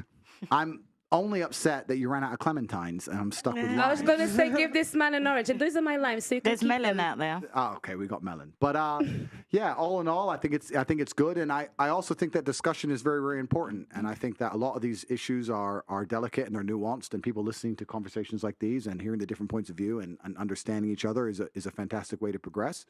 And we're entering brand new territory, and it's never been done before. And perhaps you can call me old-fashioned. I don't think it's going to be as good as it was in the olden days, but we're going to find out. So interesting. Okay, thank you guys all for coming. We'll do a little round of applause for the panel. So why don't we go around, and any final thoughts, any social media you want to plug, you can do it now. So start here and then go around. I mean, I'm good. Okay. You already know who she is. I have more like a request. Is that okay? Could you say my name, please? I can't pronounce it. Dinalva. Dinalva. That's it. Dinalva. Top G. Dinalva. And Andrew Tate. Dinalva. Sagittarius team representing. Okay. Follow me on the gram, dinalva.ao. He said the name, so you know it's legit. Yeah. Thank you, Pearl. My final thoughts, with just reflecting on everything we've been speaking about, I just think men and women, we need to listen to each other. I picked up a lot on what Tate was saying about how women need to be a bit more agreeable, make their man feel like he's the only one. Agreed. But also, men need to listen to women as well. She needs to feel protected. She needs to feel like you're going to be there. You're not going to leave her for another woman. She needs to feel secured. Like, can we all just listen to each other and what we want in each other? And that's the only way we can strengthen the family unit. That's all I have to say. And please follow me, Esther, your Nigerian queen. Auntie, you want to go and then you go. See this lady. Are you okay, Auntie? You're right. I'm cool. I just think that my final thoughts, when it's out there, it's out there. You said it, you said it. That's how I feel. And yes, we've all been through trauma. I'm sick of hearing about it. I don't mind if you got trauma you don't know. But if you know you got trauma, sort it out. I don't want to hear about it. Call me lack of empathy. No, just like a bullshit. You know you got trauma, sort it out. And sometimes when people are talking, women need to listen. Sometimes women need to spend too much time talking. Because I'm sure that half of what Mr. Tate said was totally lost or mixed around or misunderstood. And I don't give a shit if anybody thinks I'm rude. This is who I am. And if you don't like it, it's tough because I ain't changing. My final thoughts. Tell them to subscribe to your YouTube. She just hit 15,000. I'm not even. I made you a YouTube channel. Yeah, and Auntie Jenny, American spelling with the Y, Jenny, YouTube. Instagram is nothing on this. So don't go on Instagram. Tell them about your call-in show. Oh yeah, and I have a call-in show. And I'd like to have a call-in show, the next one. Women can phone in and disagree with anything I've said. Anybody that wants to phone in and disagree, phone in live, disagree with me, I'll take it. Whatever you disagree with me on, I'm going to have a disagreement show. Phone up and disagree with me. Yeah, that's what I'm going to do. Because I can do it. Because I'm a female OG. I learned that the other day. Doesn't sound very agreeable. I learned that the other day. Andrew, do you have anything else you want to plug? Yeah, my Instagram. Oh wait, I'm banned. my YouTube. I'm banned. My Facebook banned. I've got MySpace. Anyone got MySpace? No, you. Tom hasn't banned me. I'm on MySpace. Find me on MySpace. No. You know, Rumble. I'm on Rumble. Yeah, I was about to say. I'm on Rumble, which is better than YouTube in every way. Sorry, YouTube. Rumble.com/Tate Speech, and the website is cobratate.com.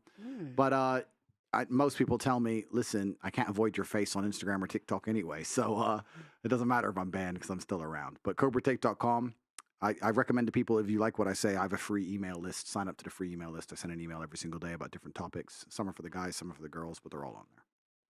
Tate Speech, that's sick. Tate Speech. Okay, thank you guys all for coming. Guys, like the video on your way out, subscribe to the channel, ring that notification bell. Make sure you sign up for our memberships, especially our second tier. If you want to see me freestyle rap, sign up for the second tier memberships. It's in the behind the scenes vlogs. Like the video on your way out, subscribe to the channel, and I'll talk to you guys next time. Bye.